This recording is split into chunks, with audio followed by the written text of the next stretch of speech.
friends basically created a fucking poster with Poe's face on it, with the heroic pose, and suddenly recruitment skyrocketed for the fucking resistance, which literally makes Poe Dameron the poster child for the resistance. And I'm like, what, is this in the fucking book? Yes, it's in the books. It's in the books. You know why? I can tell. It says credit HarperCollins. That's a book publisher. Yep. This is nuts. So I may tap out. It may not. If my computer decides to give me a middle finger, but like the show will still stay running on that, I will be back as soon as I possibly can. Okie dokie. My computer's having monumental fix because I tried to update the Windows 11 and Microsoft gave me a big fuck you multiple times, and it kept rolling back my system, and now my Windows is fuckered. So I'm trying. I've been dealing with that all day, and I'm about to say fuck you, Microsoft, and go install Pop OS, which is a Linux distro. XSplit finally shit the bit for me. None of my accounts work, so I can't log in. I can't use the software, so it's Streamlabs OBS tonight. No.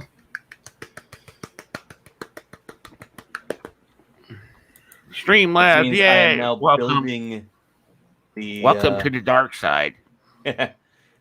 Which means I'm now building the podcast scene right now. Well, you can with Streamlabs, you should be able to import your XSplit stuff. Oh. Yeah, just go into import, and there should be an option in there somewhere. There's a tutorial on how exactly to do it, too, if you need help. Because, people say fuck off XSplit, too, a lot of the times. Because of that very same reason. You're not alone.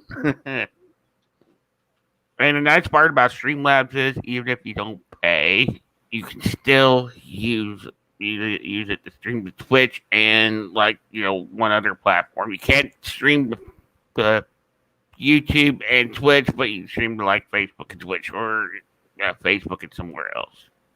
Because YouTube's considered a premium streaming space or something like that. It's stupid, but it's there. Yeah, so you should be able to import your theme. All you're going to do, have to redo your alerts, I think. That's only everything. Welcome to a web.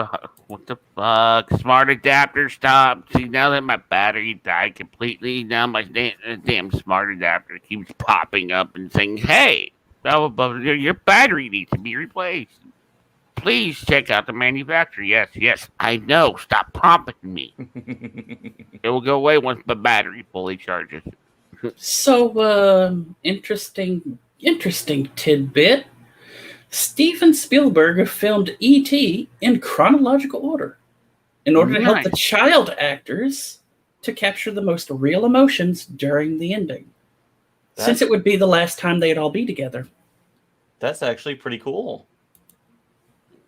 It's also kind of old school filmmaking too. A lot of old school filmmaking was chronologically ordered. Unlike Lord of the Rings, where they shot the fucking ending first. Yep. Everybody confused that these brand new fucking hobbits are just leaving, and it's like, yeah, no, they're all confused because it's the first fucking day of filming.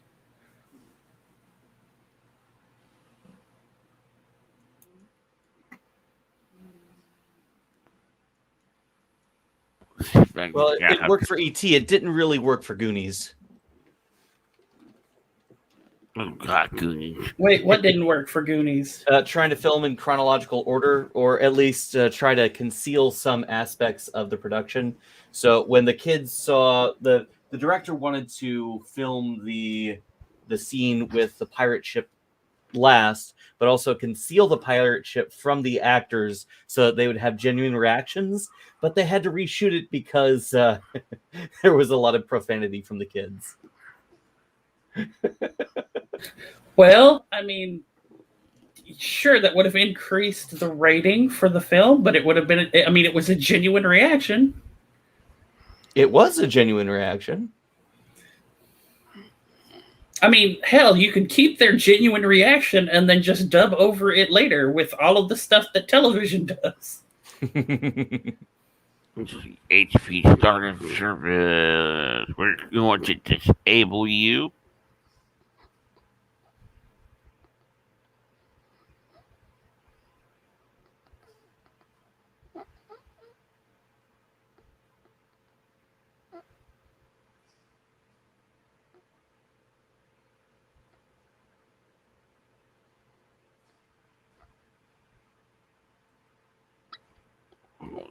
Disable you. Open file location.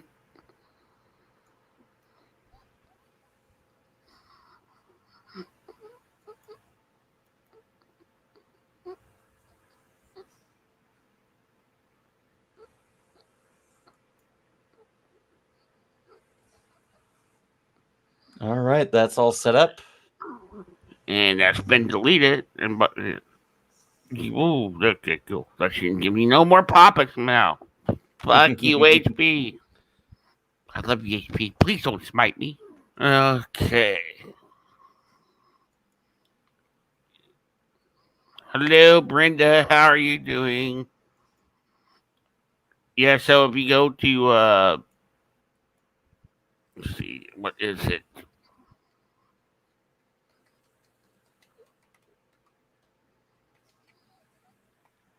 I'm trying to remember.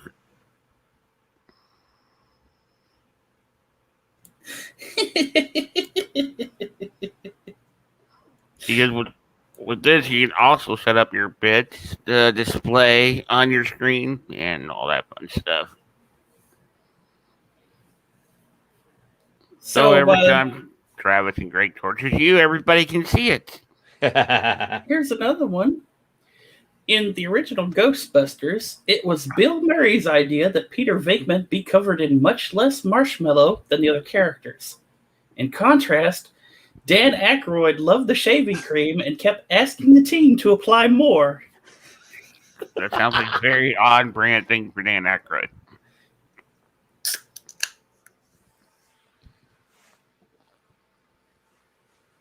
I've not cleaned up my desk from my stream last night, so I have Necrons everywhere.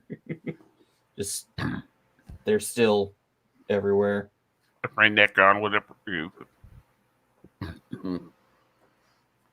But hey, apparently this type of stream is Leah's favorite of my content, so I'll keep doing it. Which is why my desk is still covered in Necrons. Well, we always do Leo was weird, so it kind of works. Well, she is married to Greg. Well, yeah, you gotta be a special type of weird to put up with that. Hi, Greg. I know you're watching. No, he's at a concert. He's not watching. Oh, he's watching. He's watching us and Fluffy. Well, I mean, he's not watching us and Gabriel Iglesias, man. Come on. Well, yes, I mean, he is. In technicality, he is watching both. The difference is he's paying attention to Gabriel. Yeah. He's just waiting to start sending random redeemed your way to fuck you up during the night just because he can. Okay, so I'm trying to see. I think you have also like some free option widgets that you can install to bring up overlays. If not, you get the basic Streamlabs. Well, I got these. I have a bare bones setup now, so and I'm then not worried about it. Tips. If you set that up, you can go to you can set up a little custom area for tip donations. Yeah. Streamlabs. I'm assuming it's Live Let Play under Streamlabs. Yes. Okay. Let me look here. And we're live on Twitch. Hooray! Hello, Twitchers. all that stuff we said about Greg, he didn't hear.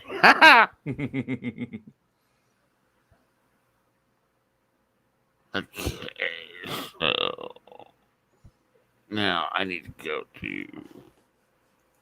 So my printer is really paying for itself. Good. I got this printed over the last couple days.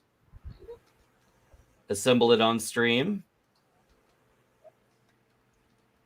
Almost named it. Greg actually did a name redeem and gave a name to one of my other HQ characters. Which is pretty cool. And here is your thingamabobber.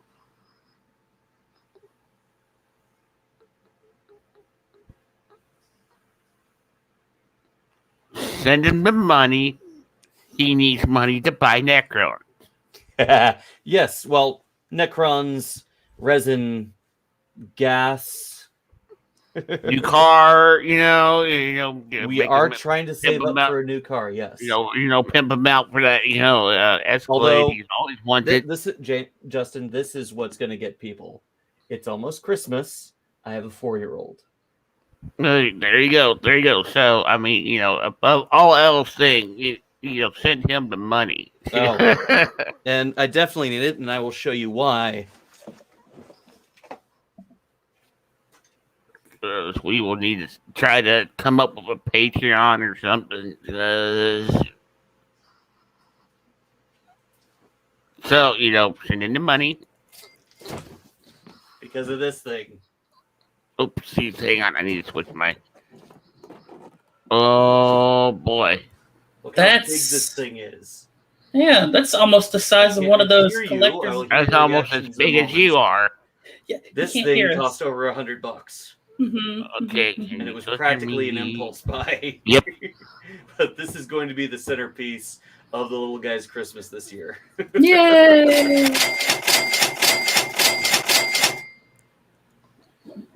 That was a lot of dough. Yep. That's why I got a lot of things. Mm-hmm. But as you can see, I'm still in my apartment, hell. So I have no idea when I'm moving. I'm waiting on red tape and all that fun stuff. So it might be December, it might be January at this point. It is happening. It's just a matter of people getting off their ass cracks and pulling the trigger. Mm-hmm. Before I pull the trigger and go ballistic on people. So, Ross. Yes. That was almost as tall as the AT-AT collector thingy from Lego. Yup. And I remember it was the Super Star Destroyer when I was like 13-ish, Yeah. and it was like almost $300 at Walmart, and I'm like, this thing is fucking huge. That was almost as tall as Ross. Shit. I wish I had the money to buy it. Man. I had it sitting on my chair. Yeah. Yeah. But it's still 3 feet tall. It's still 3 Close feet enough. tall. Close enough. I mean, I haven't taken any new work in progress pictures of my my steamboat, my Mississippi steamboat that I'm making in raft.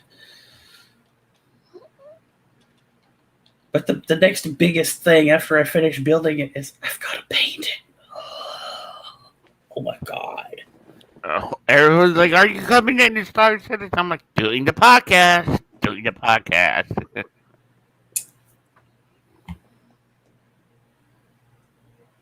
We were having a blast last night because now they have all the server meshing stuff working. So if you log out wherever you're at, you can actually, walk back in with all your shit that you had. Nice. Instead of it all disappearing, which was the thing for a while. So that makes mining profitable. That makes cargo missions profitable. 30Ks are practically no more. I mean, you still have it, but they're like very few and far between now. So it makes gameplay is much more stable and more fun. I can shoot my buddy in the back and not get any lag out of it. So, hey. Or as my buddy Necro did to me yesterday, he drugged me, left me for dead, and came back and shot me after I gave him a crime stat. That sounds like Ark. Yep. Well, no, this was Star Citizen. That's my point. That sounds like Ark. Yeah, so that you drug people in Star Citizen, and people are definitely having fun with it.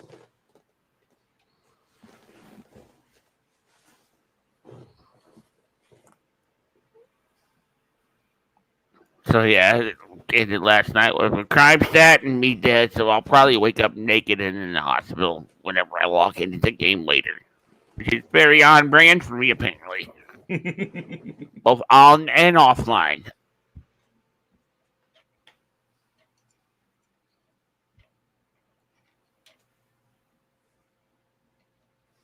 That we're flying to do. This was a week for training for me. The kind of death by PowerPoint stuff that is the hallmark of corporate. What the fuck is Disney doing?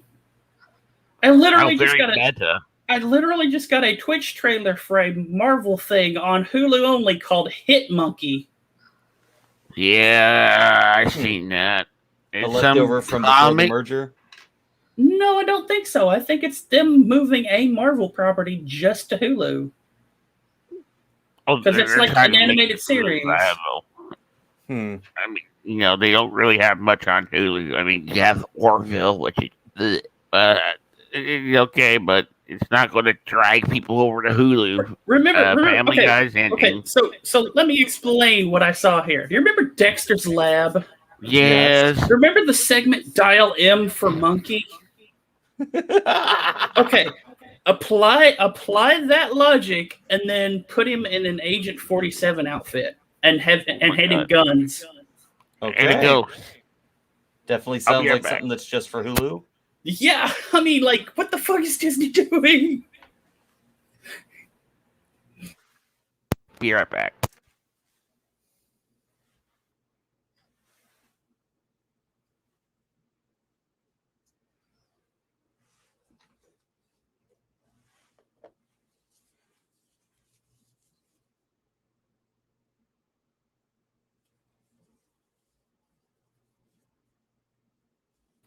So I found the most redneck way to move ever.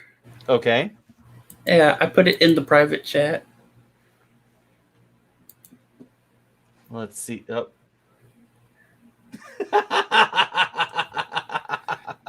I mean, to be fair, at that point, you're just moving your front lawn. Yeah.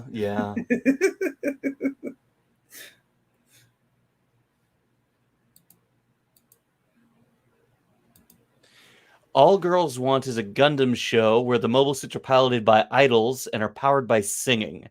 I don't want to hear your artists motherfuckers say Macross 7 exists or Xenogalassia. I'm talking about Gundam. Sunrise make an official Love Live at Gundam show. That's just what came across my Twitter feed. Okay, I'm absolutely fucking confused. Out of all of that shit, I only understood Gundam and Macross, so... It's a mecha show where I know the war machines are piloted by idols. Well, I mean, that was... Wasn't there one like that called Duel? Because literally the guy falls into an alternate dimension and he's literally the only guy in the world that can pilot mechs because they're all piloted by women. That wasn't one by that was a kind of a harem mecha show. A really weird one. Cartoon Network did that a lot on Adult Swim in the early days. Well, they imported a lot of them from Japan in those days, yeah. Well, yeah, they were dirt cheap. Yeah. And capturing the popularity of Tenchi Muyo. Which was also a harem show that they purchased for dirt cheap. Yeah, but at least Tenchi was wholesome, and at least Tenchi the main character wasn't an indecisive asshole. Chichimuyo was not wholesome whatsoever. Okay, it had a lot of dirty moments, but it wasn't. Okay, yeah, it was. There are people who even argue that Cardcaptor Sakura is a monster harem anime. And it's true because in the later seasons, she starts using those cards to fight other monsters to capture them.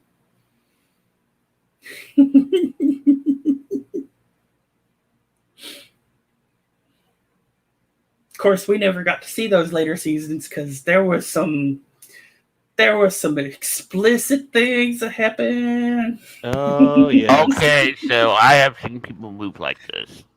That's a very Indiana thing. I would not be surprised if this picture was from Evansville.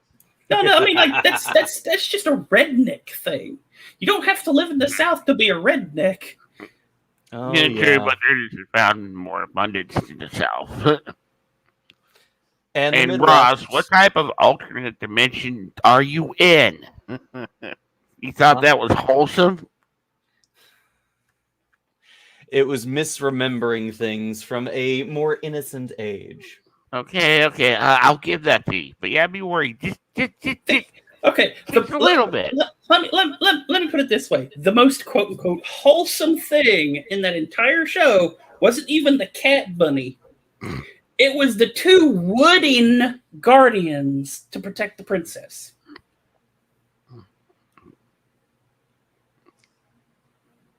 Think about it.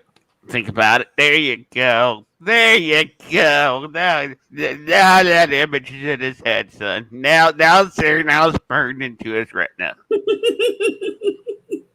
Now we scarred him for the rest of the show. Job done. It doesn't scar me, but the realization does. Because even the cat bunny itself, that apparently was a ship at some point and turned the cat into bunny a ship, turned into the ship. would boo pocket itself between the blue hair lady. Like Adult Swim. And later on, she got a sexy form. Yep, this sounds like Adult And Swim. a lolly form. Yep, definitely sounds like Adult Swim and Japanese. No, this is the early days of Adult Swim before I they know. before they cleaned themselves up and went off on that whole finding myself phase with Xavier the Renegade Angel. Oh my god. You mean the FCC came down on them and said, no, behave. I'm pretty sure that's exactly what happened. No, behave. You can't do this. That's how we got Tom Goes to the Mayor and Aqua Teen Hunger Force. They were still on the edge. They just weren't Tichi Muyo kind of edge. Tom Goes to the Mayor. Oh. Which is weird because I actually prefer that show to Tim and Eric Awesome show.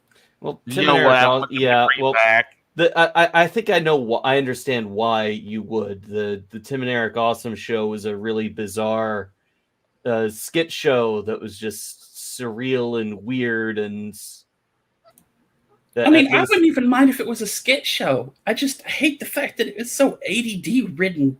Yeah. You know what show I wish they would bring back? Celebrity Deathmatch. And I swear to God, they need to bring that show back now more than ever. With everybody being little piss babies everywhere. I would agree with you, but only if that show was rebooted and combined with the original American Gladiator. Oh. Because I'd love nothing more than to see two celebrities fight each other with fucking Q-tips over a ball pit of quote unquote of death. That would be fucking awesome. Because that's what you did in American Gladiator. They were giant fucking puffy Q-tips. Save. Pretty much.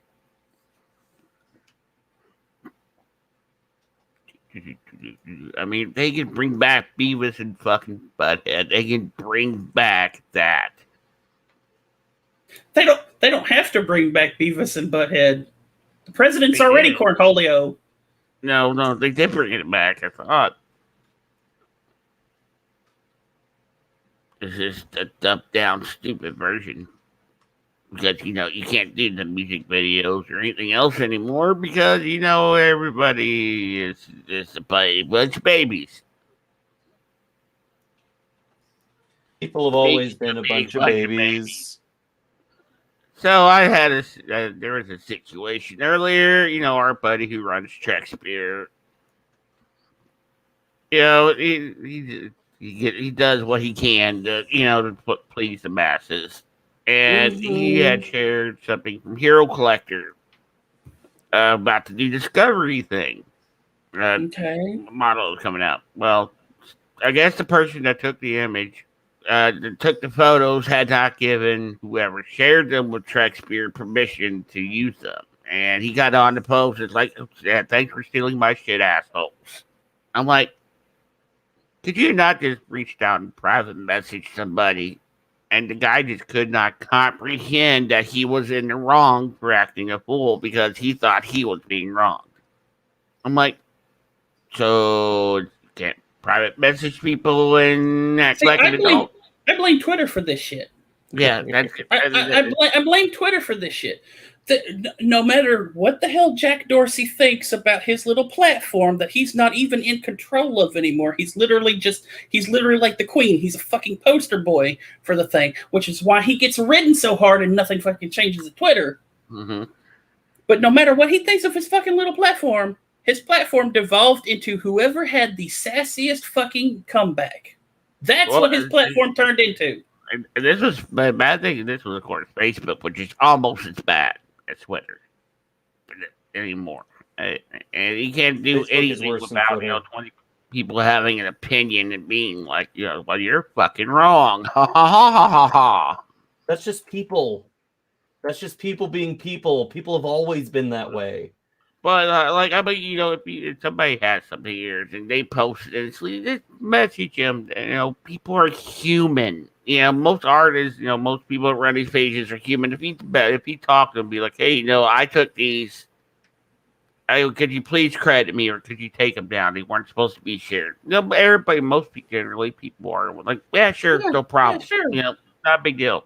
Don't go on and act like a cock block on someone's post just because, you think you're being automatically screwed. And some people are driven by emotions rather than reason and fly off the handle over the stupidest things.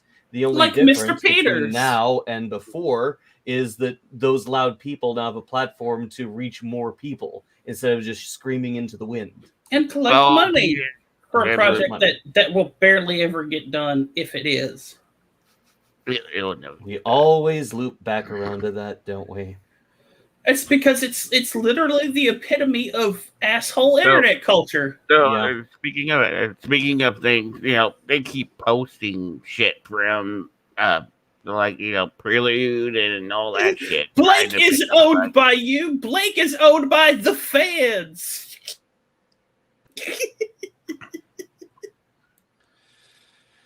Oh boy.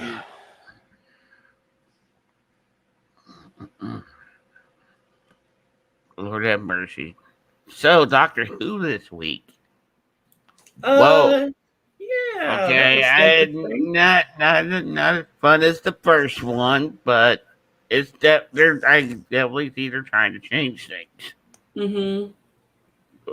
I'll be completely honest. I've seen people do nothing but complain left, right, and center about you're changing the Doctor's origin story. It's like, really?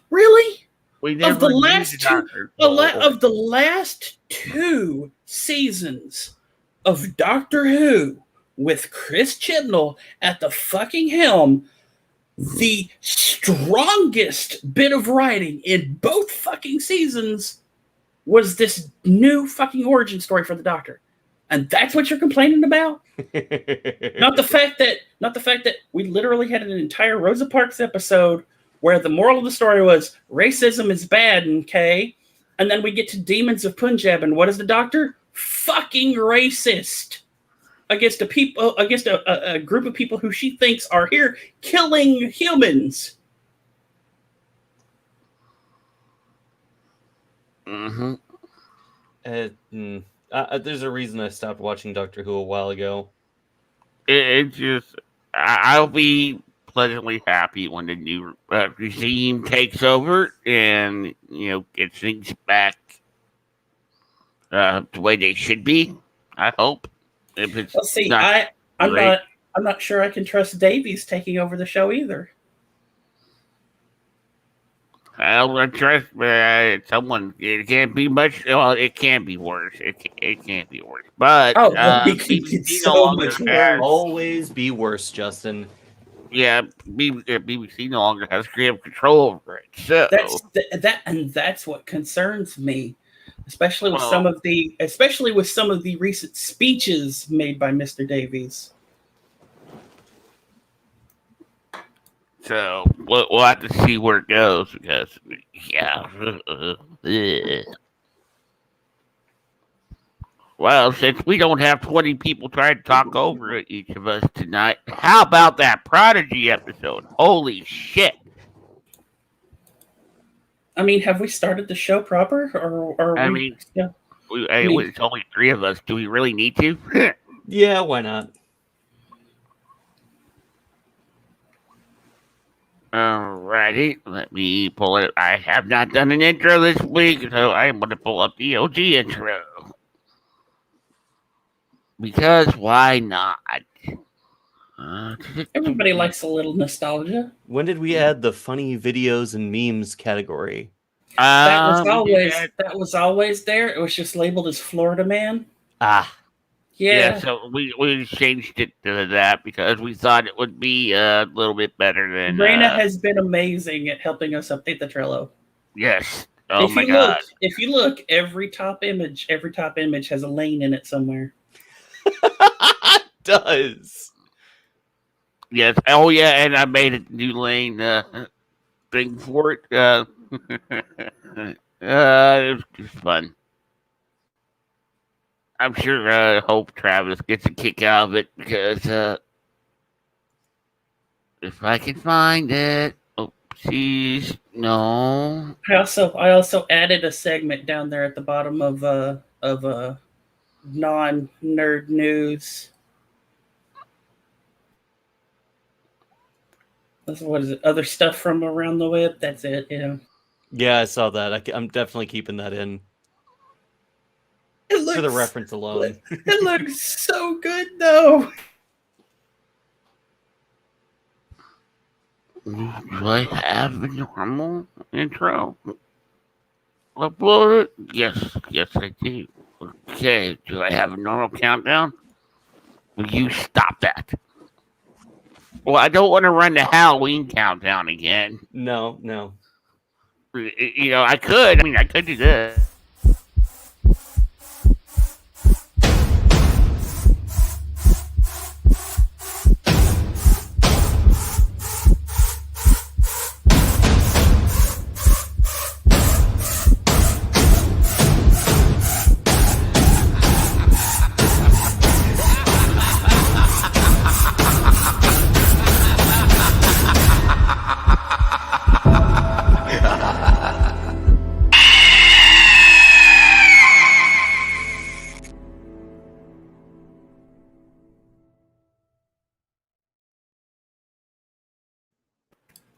Star Trek Prodigy review, X-Men 97, and YouTube nixes the dislike button. All of this and more tonight on the Real SuperGeeks.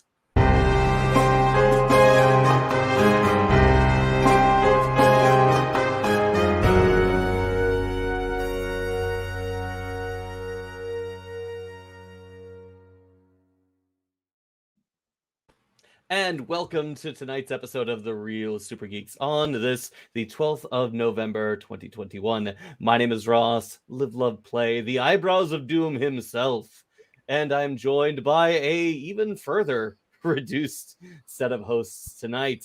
2 of them decided to skip off and go watch a comedy show, and we wish them a wonderful night. Well, hopefully this helps him become fix his joke routine because, Greg, you're not funny, man. It's not that he's not funny, it's that he recycles jokes, just like someone else I can think of. What? I don't know who you're talking about. I would not know who you're talking about. Season 6 of Lucifer.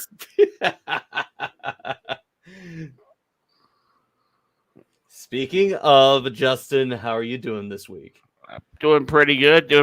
My computer is a little bit on the Buck's side, thanks to trying to update the Windows 11. So, if any of you out there are thinking about doing so, don't. It's not worth it. Don't try it. Don't do it. Stay away. No. I might be doing a Linux challenge here coming up. So as soon as I can figure out which OS I want to use, I might be swapping over to Linux as my daily driver for a while. Sweet. All right, thank you. And Son, how about you?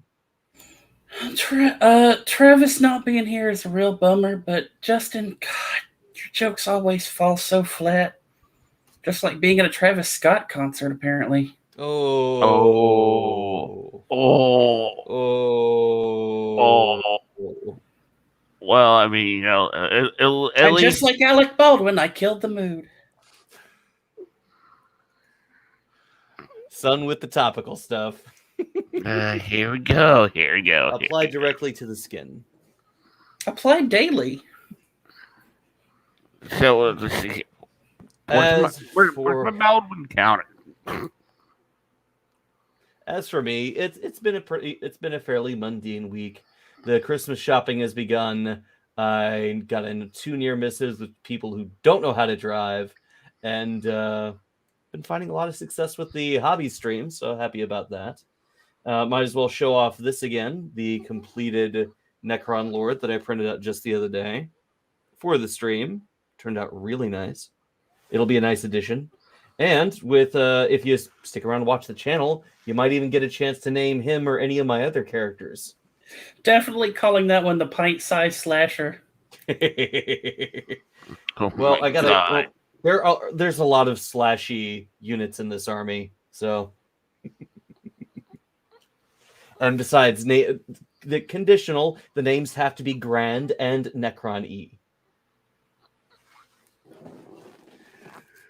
All right, so just the 3 of us, so it's going to be more of a discussion-y show than the roundtable that we're used to, and I'm pretty happy about that.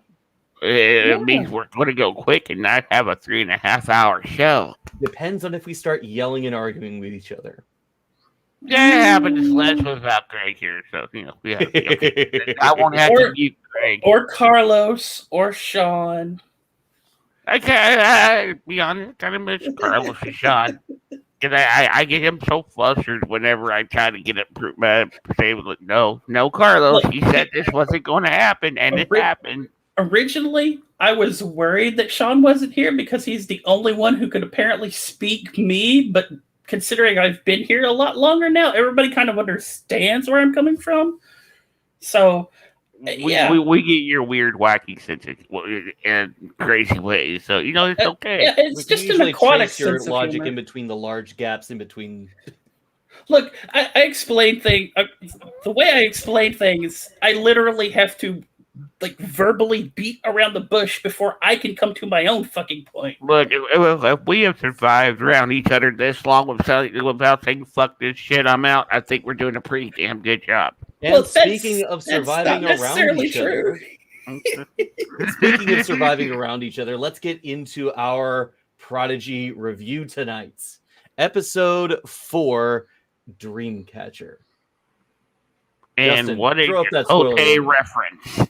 Do what now? Oh yeah, throw up that spoiler warning. Spoiler alert. Let's see. Was it going to load? Is it going to be a good boy? Is it going to be good? Oh, look at that. There we go. There's our spoiler alert. Spoiler alert. Spoiler alert. So, this week on Star Trek Prodigy, we get our first captain's log. Or lack there. Well, no, there was certainly a captain's log. He made a captain's log talking about making a captain's log and having nothing really to captain's log about, because it's all been fairly or know what the star date was, which I wonder if they're doing that intentionally to kind of throw everybody off of what year it is. Absolutely. Absolutely they're doing it intentionally. You're talking about a bunch of kids who've lived on a quote-unquote prison colony all their fucking life. I don't know what date it is. They literally just got free, just survived almost being eaten by a dying star. They're getting used to actually being able to hold conversations with each other because they couldn't talk to each other before. It still amuses me every time I see that girl. Every time I see that girl, I keep thinking, finally, we have a female fucking Goron. And for those of you, Goron, period.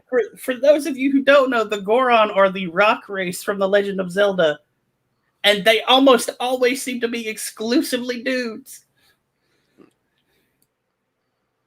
So, the crew is slowly learning how to operate their ship. The Janeway hologram is giving them crash courses in the basics of starship operation, maneuvering, and all the other fun stuff so they don't end up, dying. When an alert brings them all to the bridge, and Janeway tells them that they have found a uncharted Class M planet in the Herogen system. That question that you have right there in that statement, Ross. That aside, I love the joke. I love the joke that Dahl makes of M class. We want an A class planet. Yeah. No, you don't. Janeway immediately elaborates that M class means life sustaining, and of course, you gotta love how. Remember the difference between an L class planet and an M class planet is a very huge fucking gap, because if you remember, there's that entire episode where Quark and Odo are stuck on an L class planet, and it's basically a fucking tundra. Yeah, barely life sustaining. M class is in the Goldilocks zone. L class is just slightly outside it. So, life-sustaining planet in a system that should ring many alarm bells for any Voyager fans out there. Not really. See, okay, you have that question. I have that answer, and I didn't even have to go look it up. The Herogen system has to exist because the Herogen had to come from somewhere. That doesn't mean they live there anymore, because they are hunters and are hunting the galaxy. They migrated out from their home system a long time ago. Yes. But that still should raise alarm bells, because what drove them to be nomadic spacefaring hunters to begin with? Their history for needing the hunt. And why did they need the hunt? It doesn't necessarily mean that it was that planet. It could be one of the other planets that turned uninhabitable. So Janeway spells out that part of the mission of Starfleet is to explore, and when you come across something uncharted or unknown, you investigate. Dahl initially resists until Janeway threatens to contact Starfleet, and he says, "No, we'll go. No need to get the adults involved." They are issued tricorders and phasers, which ends up, you give kids phasers and it goes about how you expect it to be. And Jenkum Pog stuns himself. Oh, it gets shot immediately. Yep. And the design of the phasers in particular surprised me. They are so radically different. I actually enjoy them. They honestly look like a modified / more updated version of the Next Generation and Voyager kind of Type 2s. Mm-hmm. I actually like the tricorders. They look pretty neat. It wasn't nothing say. too over the top. I mean, okay, I like the ones at least they're not the TNG Season 1 vacuum dust buster ones. Come on. No, green or the pocket phasers, which really made phasers. Yeah, crickets. Which, I mean, okay, they made sense if you combine them with an actual other phaser, but they never done that.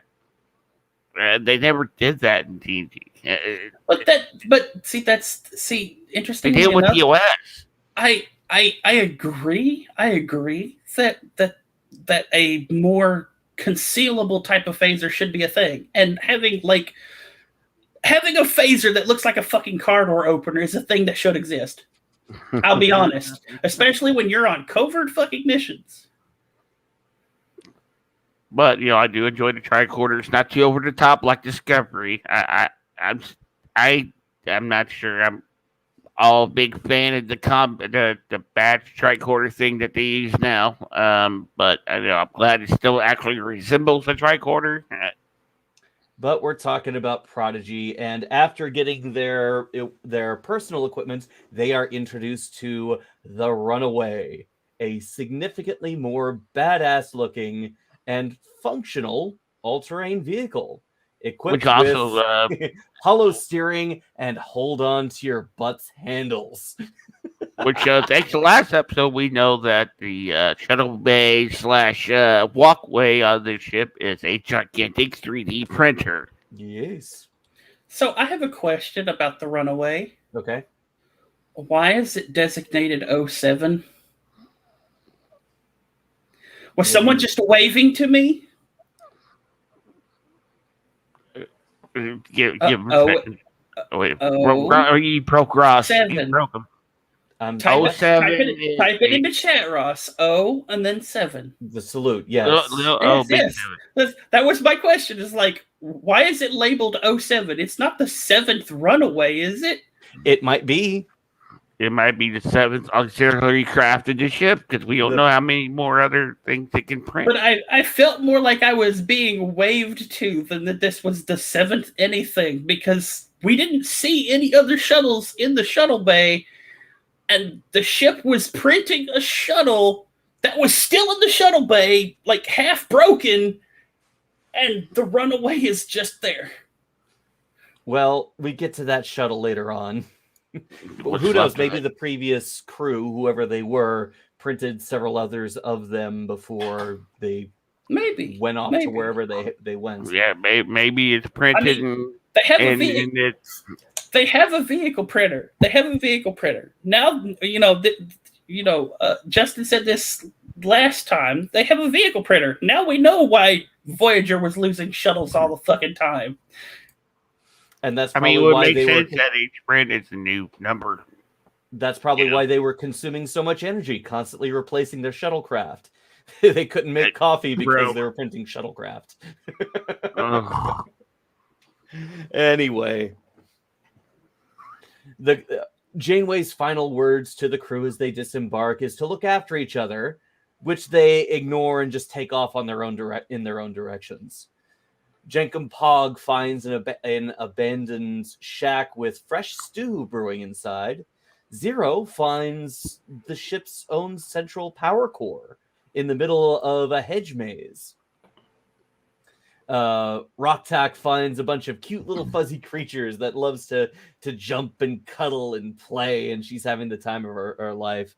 And Dahl just goes off exploring, taking in the vistas as ominous shrubs begin enclosing around them. Meanwhile, on the ship, Gwyn shows just how formidable she is, able to remotely control her liquid metal appendage sword thing. Breaks out, takes control of the ship, overrides the command control of the ship to make Janeway friendly, and then tries to leave, successfully getting in touch with what was his name? The robot guy. Diviner. No, it was the robot guy that she talked to. I forget his name. One of you guys remember? Did not General Grievous? Yeah. He's cooler than Grievous. Grievous couldn't morph his arms into a big-ass cannon. True, but, it's still... He's... Let's see here. Sure, he couldn't turn his arms into a giant fucking cannon, but he was able to make a saber copter out of his hands. Yeah. But that was more of an Inquisitor thing than Grievous.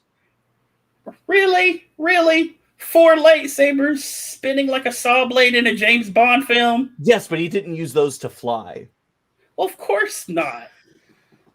But when I make am I really flying even though I'm making the copter sound? You don't need to fly. You can swim. Well, that's true. Yeah, but I have to have water first. And anyway, she gets in touch with the ship in pursuit, tells them where they are, and then promptly has the strange well, not shrubs, but vine-like things restrain the protostar as it's taking off. That she strains the engine as far as they can go, but the ship is nearing shutdown and she has to evacuate. And in her last moments before she saves herself, she also rescues Murph. Well, don't forget that before this, she disembarks to go clean those vines and then runs into her father. Right. Whatever it is that is showing the crew these things that they want, including Dal seeing a vision of his parents that he can't see. Janeway materializes after saying that she can't leave the ship, promising Dal everything that he wants: a family, protection, a home. But he's not falling for it. He sees through what's going on, and this not Janeway suddenly becomes quite terrifying. He's able to phaser his way out of it, rescue the other crew, and arrive back at the protostar just in time to see it careening away off into a distant ravine and Gwen's shuttle falling away to meet them. They're stranded on a hostile planet with a malicious intelligence intent on eating them that can deceive all of their senses. They're in for a very rough night, and it's only a matter of time before the Diviner's ship arrives. So we had the telepathic pitcher plant in Voyager, and now we have the telepathic Venus fly planet. Well, we also had the dream planet people too that invaded. Star Trek has a long history of non-corporeal and predatory beings that can use people's thoughts against them to get what they want. The Davidians were able to shapeshift in order to steal essence from dying people. You have you've got the pitcher plant. You've got the alien predator that got inside of Janeway's mind to convince her to go into the light so he could feed on her. This is Star Trek 101. And then whatever the hell happened to B'Elanna Torres when the Barge of the Dead episode happened. Oh, God. There wasn't anything malicious behind that, though. We don't talk about that. There wasn't an entity, but like, what the fuck was that episode? Justin, that was one of the best episodes of Voyager, and I will not hear anything different from you. That was actually a really good episode of Voyager because it changed B'Elanna's character arc. Yes. Yeah, I'll give you that. It's like he never referenced it again, though. He never referenced B'Elanna okay being a half-breed. Yeah, but it's like nothing. It's like everything else with Voyager. Right after that happened, it just... She was literally split into two beings by the Vidians, and that did not change her character at all. But this did. In fact, when she got her body fully back together, it only terrified her more because she realized how aggressive the Klingon side of her was. So, this episode did a lot of interesting things. It low-key gave some interesting development to some of the characters. We now know that Dal never knew his parents, that Jenkum Pog was on a sleeper ship. It was basically on a colony ship to go off to start a brand new world. Which means he could be from any point in time in Tellarite history, considering how slow those kind of hibernation ships are. He could be from a Tellar from before the Federation. Well, see, that's the other thing. That's the thing that I've seen people talk about that I don't think that people understand. Just because it is a sleeper ship doesn't mean that they stayed asleep the entire time. Which is why Jenkum would remember stuff, considering he's a kid. Yeah. But with faster than light developing over time, sleeper ships become less and less necessary. Sure. Well, actually, no, because they still use them to explore. Because you remember the one, let's see, which was it where they had the Starfleet captain that they used to send on DSS-9 that was dead, but they're talking to him as they're alive. What was it? That was because of a temporal change. Right, but she was on a ship that were in stasis because they were going out to a remote area of the Beta Quadrant. The ship was damaged and crash landed. That's why so many people were in stasis. Something like that. I had to go The look only it up. the only other sleeper ships we've seen in Star Trek so far, there was a Klingon sleeper ship that was sent out during one of the Federation Klingon Which is very wars. off-brand for Klingons. It made sense at the time. There was, of course, the Botany Bay. There was the station that they found in I can't remember the name of the episode. Not Conspiracy. It was the one not before that, but it had the people from Earth who were stuck on board. You had what was it? The 47 in Voyager with Amelia Earhart. There was is the station you're talking about. You're talking about the repair station in Enterprise, right? No, not that one. This was season 1 TNG when the Romulans came back. Oh, okay. Oh, you're talking about the I don't remember that one.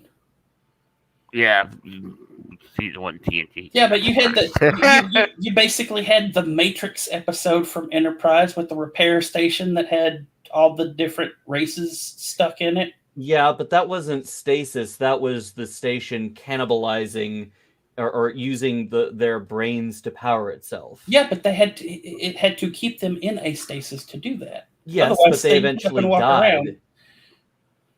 Sure. It's similar, but not exactly the same thing. It makes sense to me that this ship probably has a much older origin than. Oh yeah, definitely. Yeah, and that's the point I was trying to make. Yeah, whatever Tellar thing he was on, it went way off course. Well, he did. I mean, considering he doesn't know what the Federation was, it's a safe bet that he was on pre-Federation too. Yeah, he probably knew what probably even pre-Starfleet. We already know that Rocktack has an affinity for cute and cuddly things, and a want to be to feel affection. That's what I got from her encounter. The want to have a family and be a part of it and loved by it. Before she could communicate, she was this big gruff thing that spoke raw. That's seen as this big brute when in fact she's just a small child who needs love and affection more than anything else. And then of course Zero with the unending thirst for a mystery. And of course Gwyn, whose deepest wants is the love, affection, and respect of her father, which when she got it, she knew she would never have because that is not how he behaves, which was quite frankly heartbreaking on reflection. See, that's what's weird to me. As much as I can understand that thread for Gwyn, from what we've gotten of the previous 2 episodes, it seems a lot more that she has a true affinity for everyone else. Because when she gets the Cation cat, when she gets little Cation baby, she scolds the fucking Kazon guy because the cat's too young. And then she has this relationship with. She literally has like a working relationship with Dao, even though Dao is like a fucking constant troublemaker. She has this relationship with Dao to the point of this, this very fucking episode.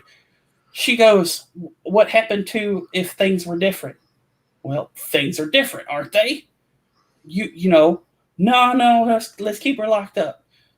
Well, he doesn't trust her. Well, sure, but they have that relationship there.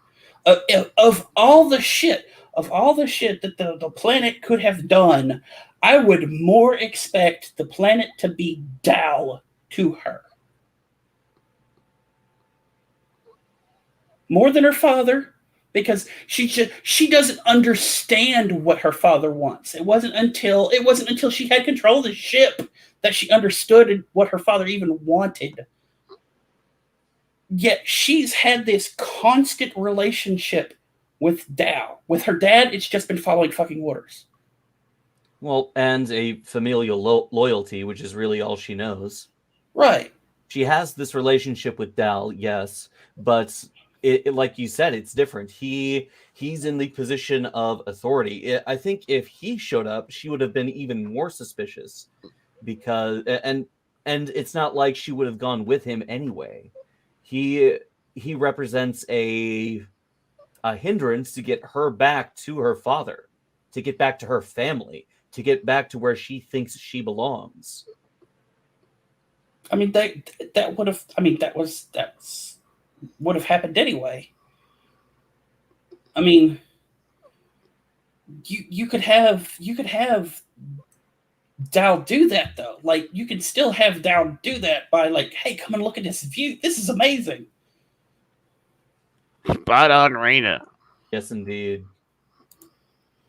She pretty much all these kids are starved for any kind of genuine affection or familial bond, and they all experience different lackings and express it in different ways, and that's really impressive to see, especially how subtly they do it. Yep. In some ways, and then more overt in others, like with Gwyn. Yep.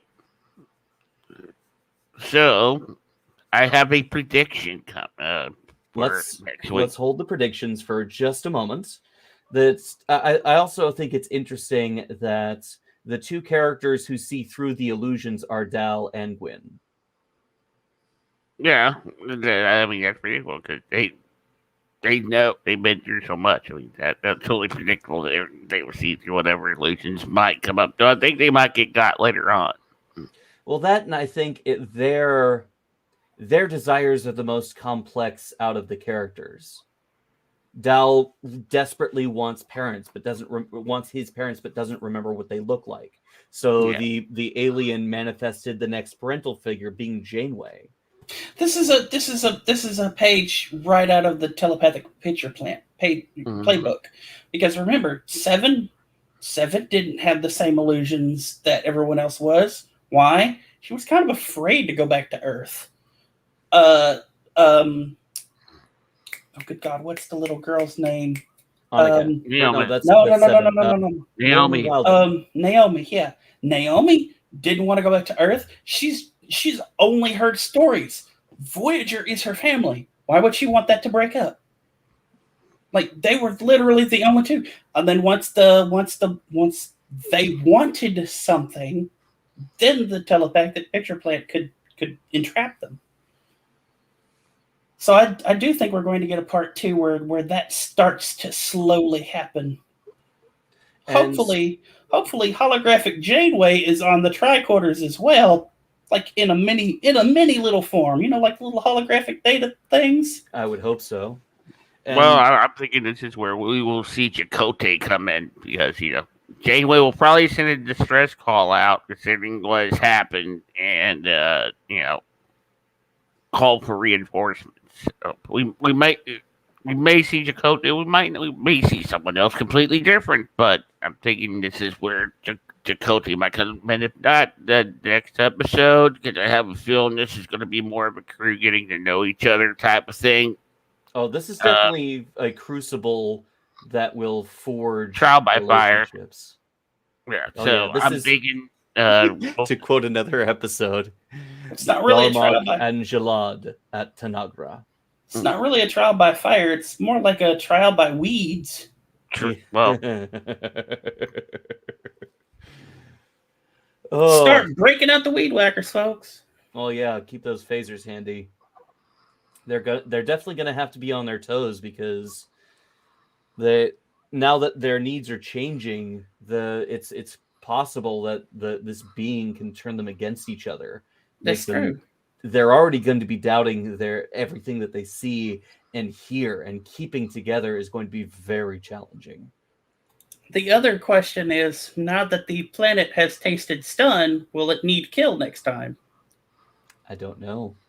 We'll see. Break out the chainsaws. I really liked this episode for the characters, the slow characterization of each of these people, the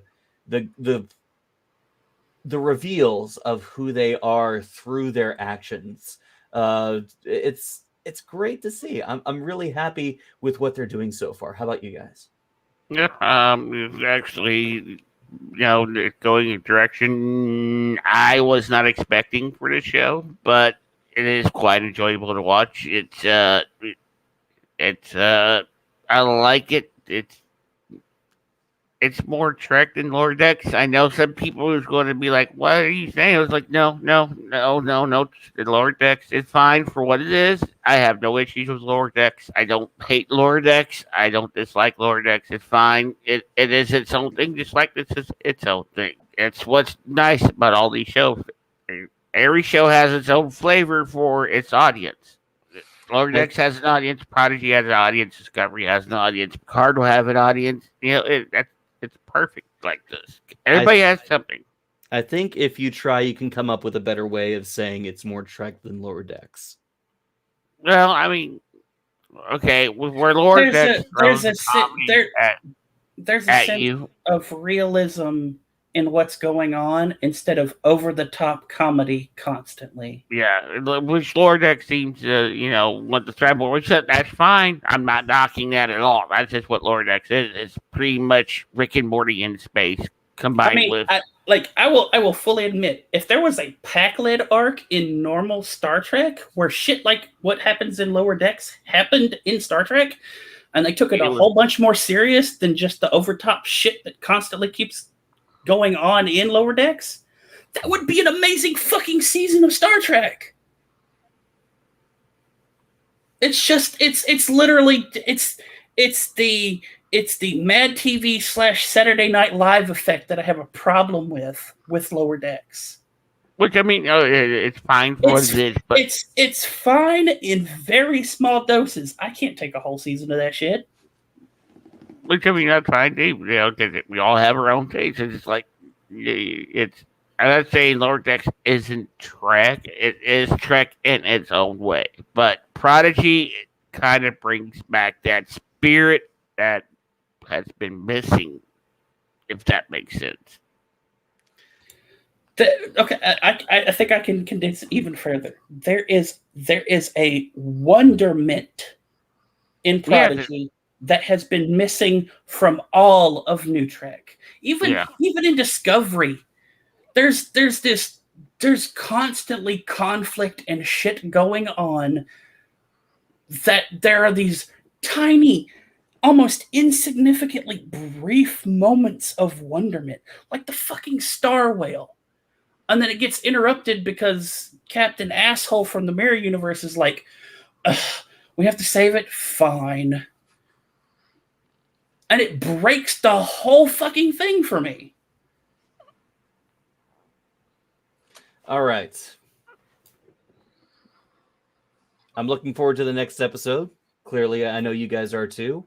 And we definitely saw that wonder in full display in this episode with those amazing vistas.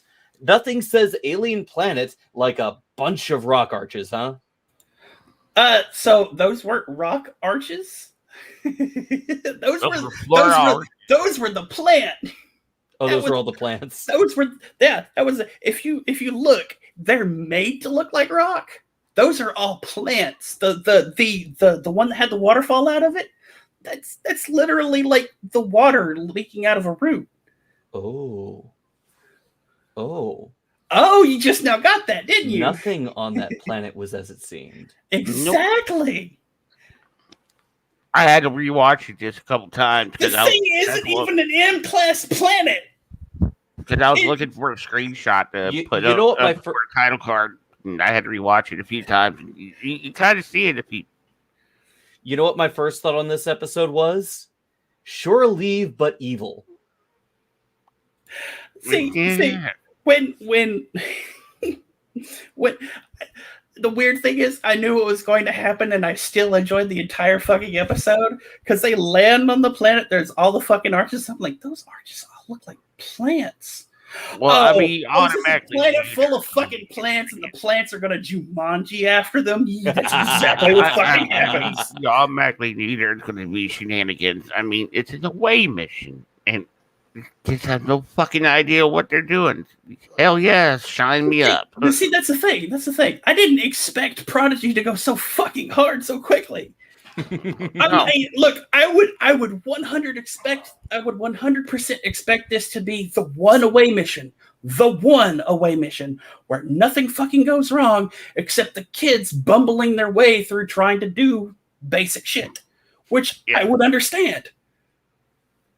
Which you're sitting there screaming at the TV. No, no, no! Don't do that! Don't do that! No, no! I'd 100 the whole Bog thing that reminds me of The Princess Bride with Jacob Pog. Like, I'm watching this and I'm going, like, see, I could see this as a thing, and he'd just pick up a random rock and start chewing on it and go, no. It's like, dude, you were wearing the environmental suit. Why would you want to start eating the rocks? He had the right idea. The helmet as a bowl. Yeah, he uses the helmet as a suit bowl. It's like, you were wearing the EV suit the whole time. Curious, he was the one that was saying no. That it? Well, yes and no. He's a Tellarite. Yes. Yeah, the Tellarite's main Earth equivalent is a what? A hog, yes. And what are hogs also known for finding? Roving in packs of 30 to 40? No, finding truffles.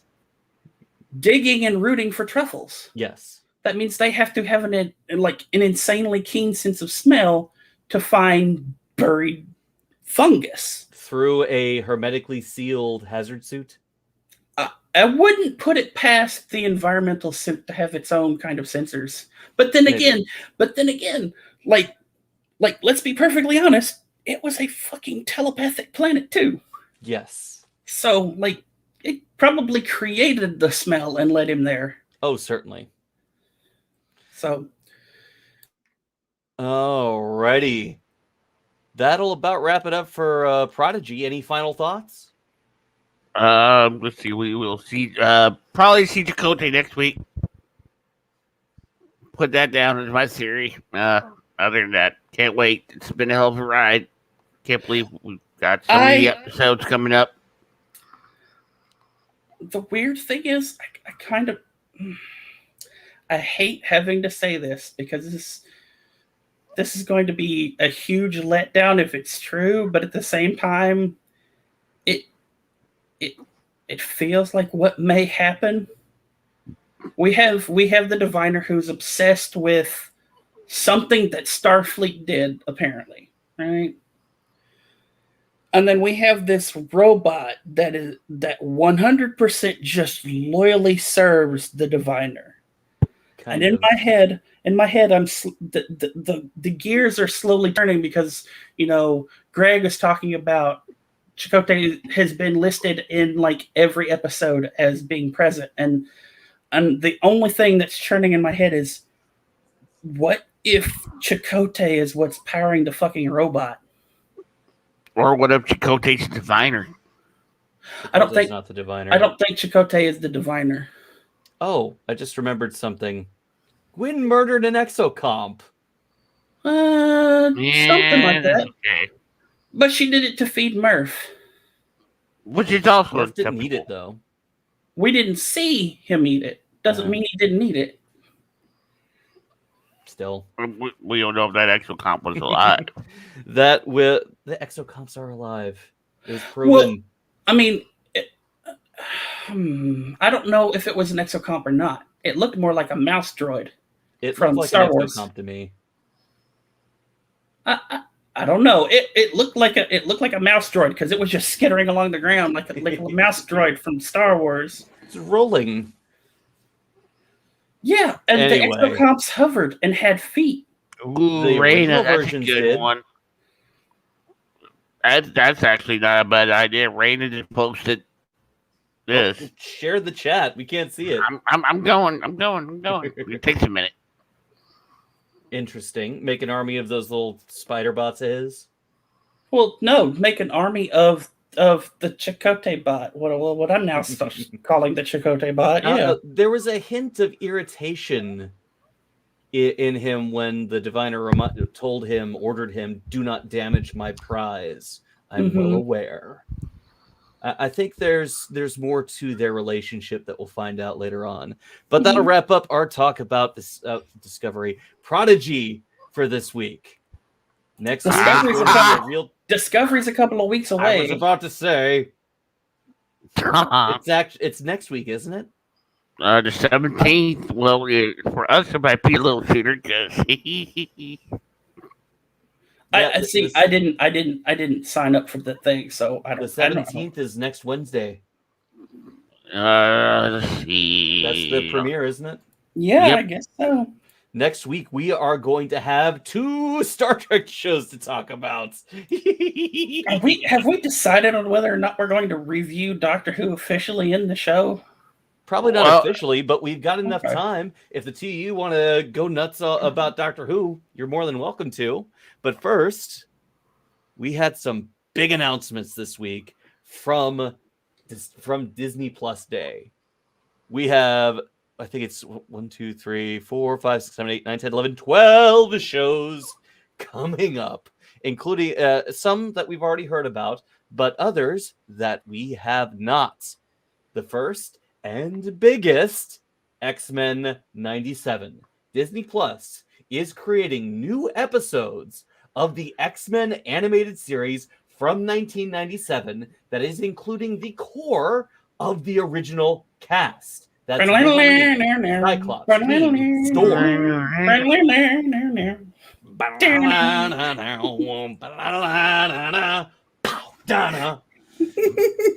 Well, I love that one.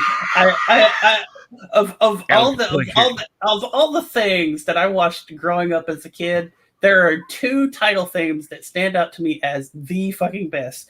The X-Men animated theme, and you guys are going to hate me, but I really, really fucking love the title sequence for Beetleborgs. oh my God, why? Someone just redeemed Sing Mode. Thank you Damn very it, much, Greg. Leah. Nope, it was the wife. Leah, we love you. It's about Leah time Willow, someone did not it. Leah. Leah's a bit occupied at the moment. Oh no! And before we get too far into this segment, I have a promise to uphold to Dia, so if you will indulge me for a moment, I will segue to something completely unrelated. I see boys are green, red war trucks too. Homies go boom for me and you. And I think to myself, what a wonderful war. See, that would be beautiful if you had a Santaran head for that. Yes. And not the new Santaran head, the classic. Box of white. Those beaky boys, they sure know how to fight. And I think to myself, what a wonderful war. Oh, Joe, Some boys why? and death copters, so oaky in the sky, blast away the faces of homies going by. I see kids dying, saying, what do we do? Them all saying, oh, I'm through. I hear pansies cry, I watch them explode. They'll fight no more, 'cause they was too slow. And I think to myself, what a wonderful war. Yeah, I think to myself, What a wonderful. See, if that's not the trailer for an actual like 3D Call of Duty-ish Warhammer game, I will be pissed. And that'll do it for Sing Mode. I hope Oh you my enjoyed it, Dia. God. Now that it was my turn to completely derail the podcast. I enjoyed it. There you go.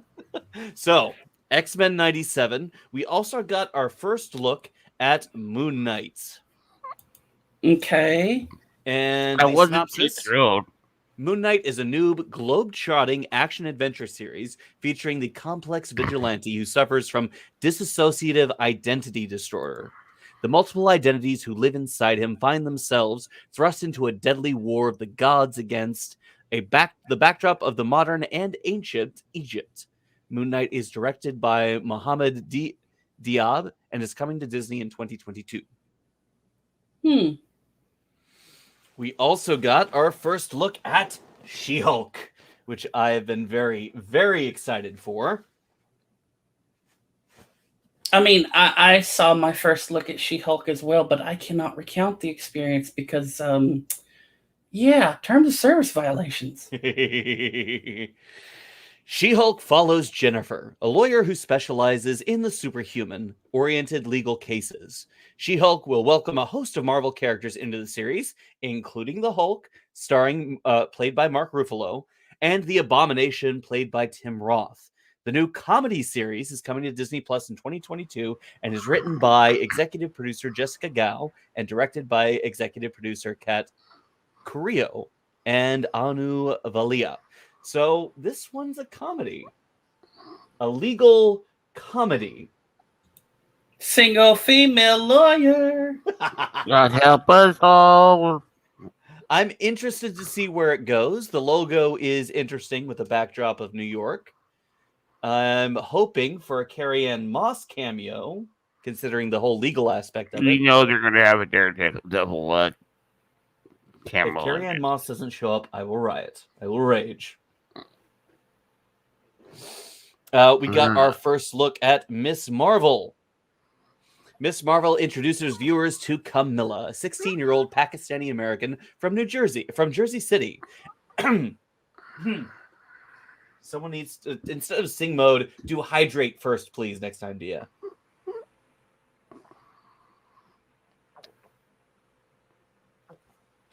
Just don't overhydrate because he's fragile. No, I just did all that without a warm-up. An aspiring artist, avid gamer, and a voracious fan fiction scribe. She's a huge fan of the Avengers, one in particular, Captain Marvel. But Camilla has always struggled to find her place in the world. That is, until she gets superpowers like the heroes she's always looked up to. Iman Vanali stars as Camilla Khan, aka Miss Marvel. Episodes are directed by executive producer Aldi El Arbi and Bilal Fallah, Mira Menon, and Sharmeen Obaid Shinoy. I hope I pronounced those correctly. Probably not, but that's okay. But it sounds like they found a bunch of creators and artists to really bring out the nature of Camilla and the culture that she's coming from, which is pretty exciting. We've got What If Season 2 being announced, of course. Yay. I think we're expecting that. Echo, starring Alakwa Cox and Maya Lopez. To celebrate the first 2 years of the service and the all-new content to come to Disney... trying to find the right part of the synopsis. Usually they're in italics, but the correct section is not in italics in this one. Series. Okay, it doesn't tell me anything about the actual series. I don't know much about Echo or what it's based on. It's based on a dolphin. You've never played a Sega Echo? We have a new animated series coming out, Spider-Man Freshman Year. So it Okay. looks like we're going to get an animated comedy based on Spider-Man before Tony Stark. Are you sure? Are you sure? Are you absolutely sure? The animated We series might get follows Peter Tony Parker Stark on in his high way to school becoming Spider-Man in the MCU, with a journey unlike Okay. we've ever seen, and a style we've- that celebrates the character's early comic book roots. But we've seen it. No, we Okay. didn't. Spider-Man animated did it. This is a MCU show. See, at this point, why do you have to?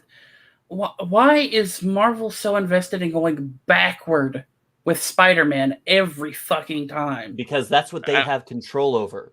Everything after that is controlled still by Sony. That's just stupid. Wait, what? Marvel and Disney have a sharing agreement with Spider-Man. Okay. Anything that they produce within the MCU for film is controlled in part by Sony. Okay. But things like animated movies, they have more control over. Right. Or Which animated is- TV series, I should say. Right. Since Which it's is an MCU TV show, Marvel has control over it because it's for Right. television. Everything for film is Sony. right. That's not my question. Why are you going backwards to the origins? You can literally do freshman year as his freshman year in college, just out of high school. He hasn't graduated high school yet. That's why it's an animated show. You can do that time skip. I don't know the details of the agreement, but I imagine there's something in there that keeps. I don't know. That's just what I think is going on. We got a announcement for the I Am Groot show, Which I said in your own server. If they're really seriously doing this show, it better be a damn reboot / crossover / remake of I Am Weasel. The series of shorts follows baby Groot's glory days, growing up and getting into trouble among the stars. Oh dear God! Again, this is the Marvel Cinematic Universe going backwards. Why? Well, the next one then is going forward, and that is Ironheart. Another character I have been eagerly looking forward to seeing on screen. This series stars Dominique Thorne as Riri Williams, a genius inventor who creates the most advanced suit of armor since Iron Man. I really, really hope with all my heart that they fix all the shit that's wrong with this, just her in the comic books in this series. What do you mean? Well, when she's first introduced, she's introduced in a couple of Iron Man comics, and she is just an utter fucking asshole. Like, it's not even. I mean, it's not even like the charming asshole. It's I'm going to murder these people and then claim their territory as mine because I'm the good guy. And it's like, wow, okay, there, slow down. Miss starting to become a villain, and then Ironheart got her own comic book run, and it was confusing as hell. And I really, really hope they fix a whole bunch of that shit and explain it a whole hell of a lot better, because Ironheart could be an amazing character, but she's not been handled well at all. It's kind of like Jodie Whittaker as the Doctor. The writing for Jodie has been horrible in the past 2 seasons of Doctor Who. And Jodie Whittaker is a great Doctor if you let her be the Doctor. Because every other time that she has appeared as a Doctor outside of that show, she has fucking nailed it. Hold on to it until next up is your Doctor Who talk. You guys can gush as much as you want or rage as much as you want. We got a few more to get through. Next up, Agatha, House of Darkness. I mean, come on. It'd be very off-brand for me not to have Are you Agatha, sure that's House of Darkness sure? will reveal more about the character first introduced in Marvel Studios' WandaVision. Jack Schaefer, who served as head writer and executive producer for WandaVision, returns for Agatha House of Darkness. Be sure to hide all dogs named Sparky. Are you sure that that's the name that you're reading correctly? Agatha House of Harkness. Yeah, because I had a completely different thing in my head the whole fucking time I read that title. Yeah, I said House of Darkness a couple times too. Mm-hmm. Yeah, House of Harkness. Because I'm thinking it's a Torchwood thing in the Marvel Cinematic Universe. The next one is slightly disappointing to me. We're getting an entire series based on the Marvel Zombies, apparently from What If. Well, if they treat them the way they were supposed to in What If, it might be a good fucking show. This animated series from Marvel Studios reimagines the Marvel Universe as a new generation of heroes battles against an ever-spreading zombie scourge.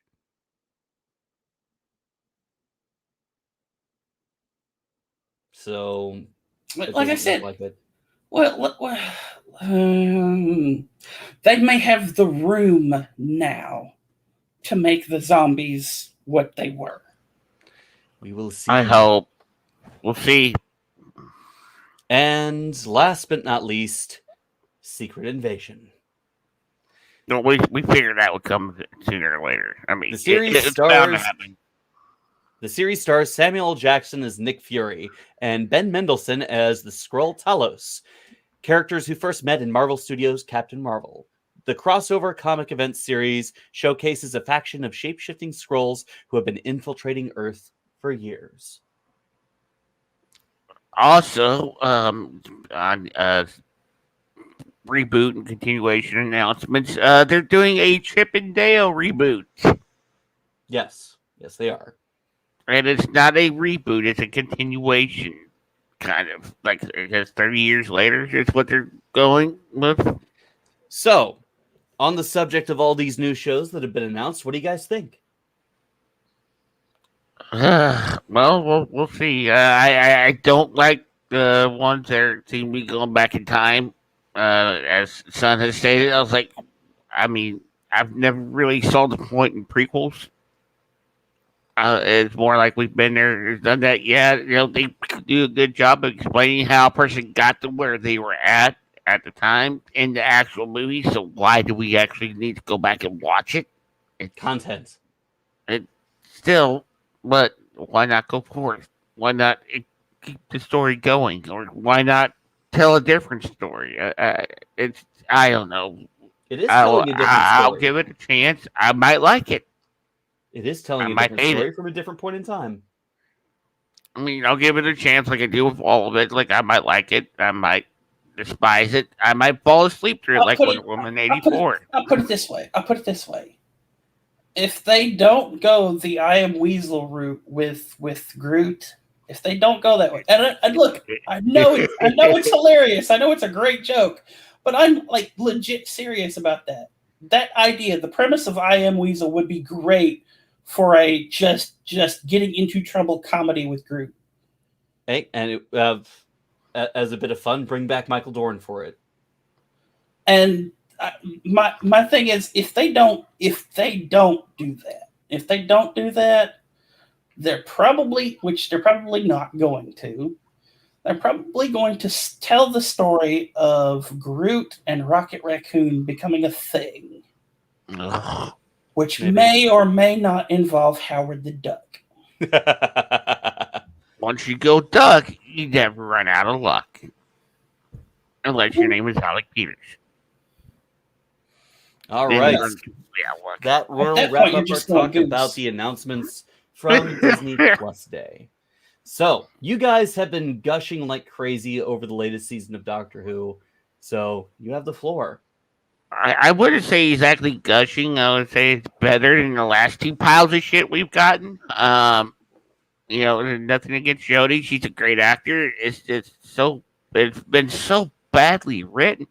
It's what's not enjoyable. Doctor Who used to be a joyful pastime that we had all watch outside of Star Trek and all the other shows that we would watch and cover back in the day. You know, we go back in and watch and enjoy it, and it's just like now it's just what the fuck is going on?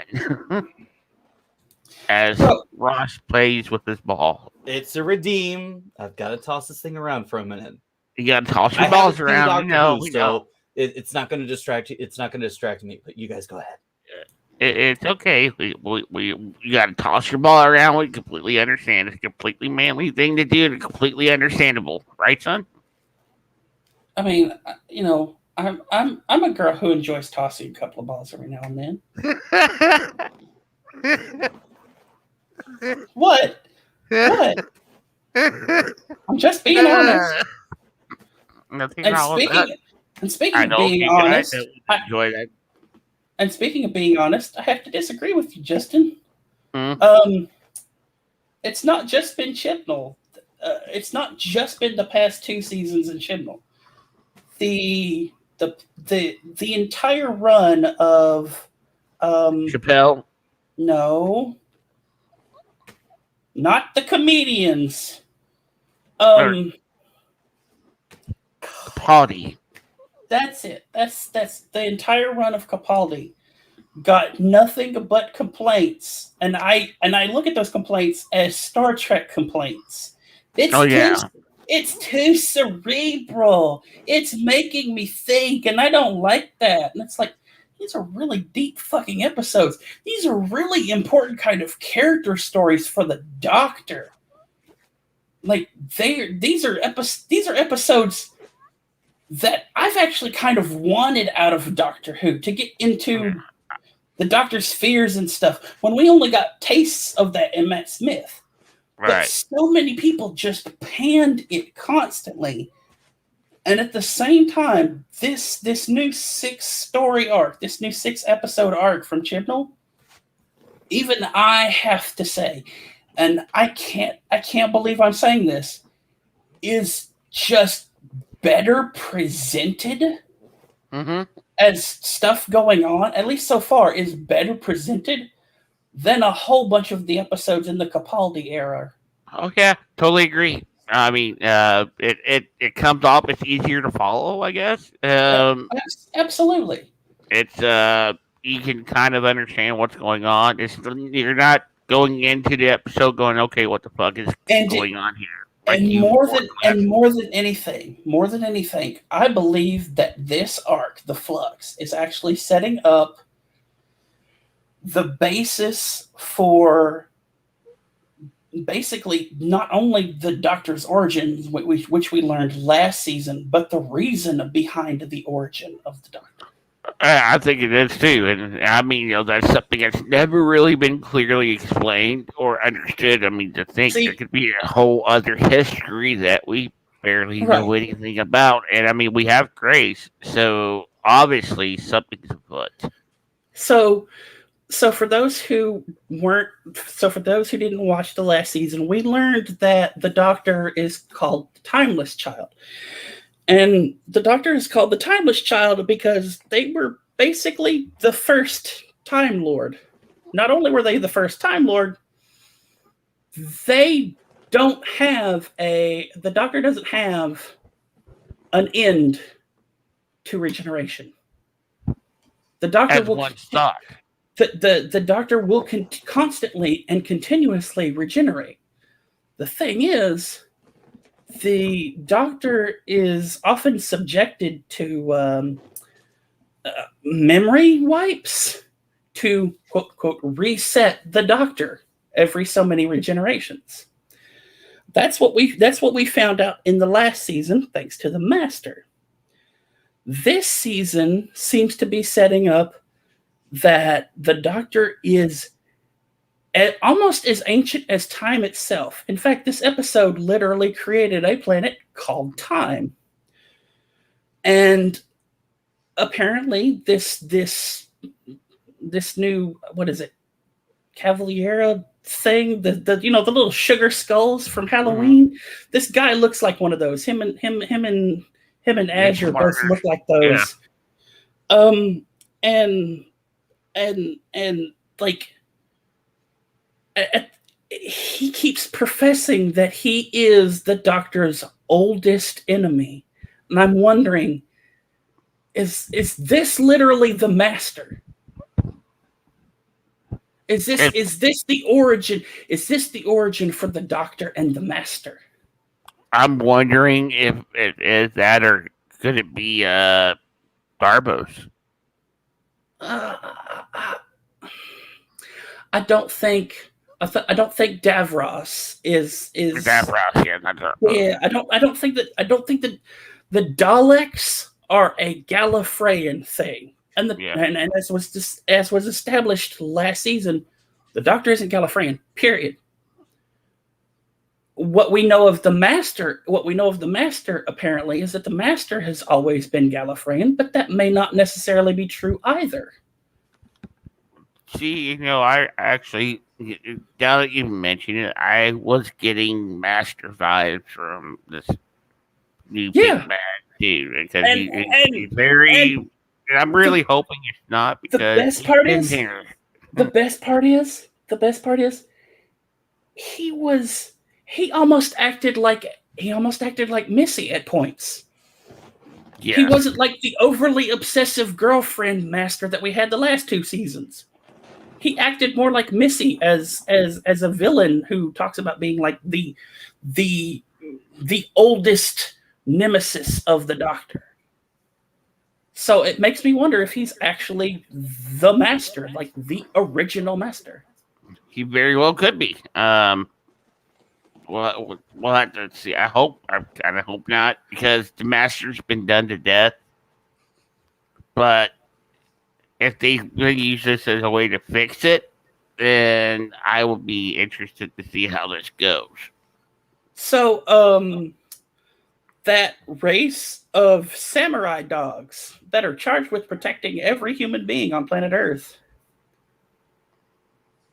I'm not kidding, Ross. There's literally you remember during the Tennant era when they had like the hospital with the cat ladies, the cat lady nurses. Pretty much like that. It's like that, but they're literally fucking samurai dogs. They have the samurai armor and everything. And they're charged with each one is charged with protecting a single human being on the planet Earth. That's kind of the consternation for the new companion, is that he's being chased by this dog, and the Doctor doesn't know what the hell's going on. So she's trying to save him from the dog, and the dog's whole thing is, I'm protecting him.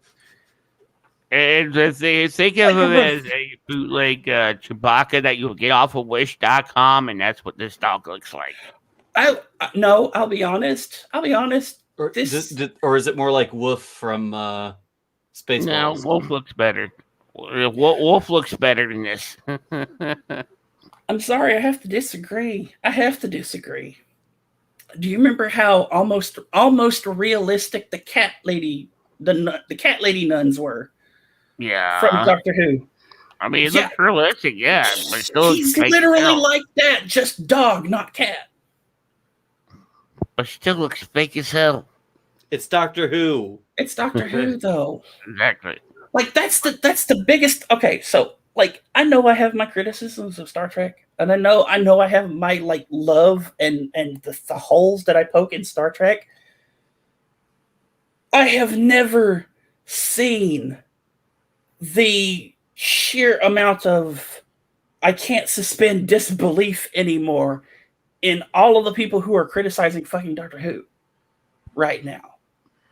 I usually turn into clownfish because they're on top of stuff, and they have criticisms, and sometimes their criticisms are a little but I listen to them just to get a view of what's going on by what I consider the other side, because I love Doctor Who and I have my criticisms of it, but some people out there are really, really extreme, and clownfish seems kind of middle of the road, but even they're complaining and going, but we haven't seen the episodes. And I'm like, okay, yeah, why are you having this fucking complaint then? You're literally just reading other people's fucking articles and complaining. Go watch the episode yourself And you then make the fucking determination instead of saying, "Oh, I can't suspend my disbelief anymore, and I'm not tuning in." Oh, well, if you're not tuning in, don't fucking talk about it. See, I see that all the time, especially with Discovery. People are like, "Why does Discovery have detached themselves?" And I was like, "Watch the show and find out." Like, no, I don't watch it because it's trash. I'm just like, "Why?" I'm like, "Did you watch the show to find out?" Like, no, I was reading other people's reviews. Like, watch the show and find out if you like it or not. My favorite conversation like that was about Picard. Someone was complaining about 7 and 9 apparently being gay or attracted to women or something like that, and saying it was never established in the show. Why is it such a big deal? And I tried telling him, "Hey, it's not a big deal. It's a fraction of a moment at the very last episode of the show." And he replied, "Wait, it's what I thought it was central to the series. Did you not watch it? No, watch it. You'll see." See, this is the other problem that we have. We have, like, even in the Star Trek fandom, like, we have, how do I put this? The Star Trek fandom has always had a combative relationship with the mainstream reporting on Star Trek, period. And when mainstream talks about Star Trek, they usually lie about what's going on. They'll sneak just enough truth in there to make it seem like to justify not being complete bullshit. But they'll focus on a thing that has fuck all to do with what's going on. Like the love interest thing, you know?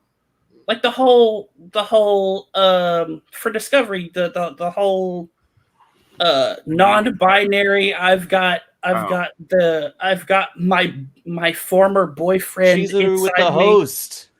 You know, like the articles will focus on that like it is the biggest, most important fucking plot point ever, and it's not.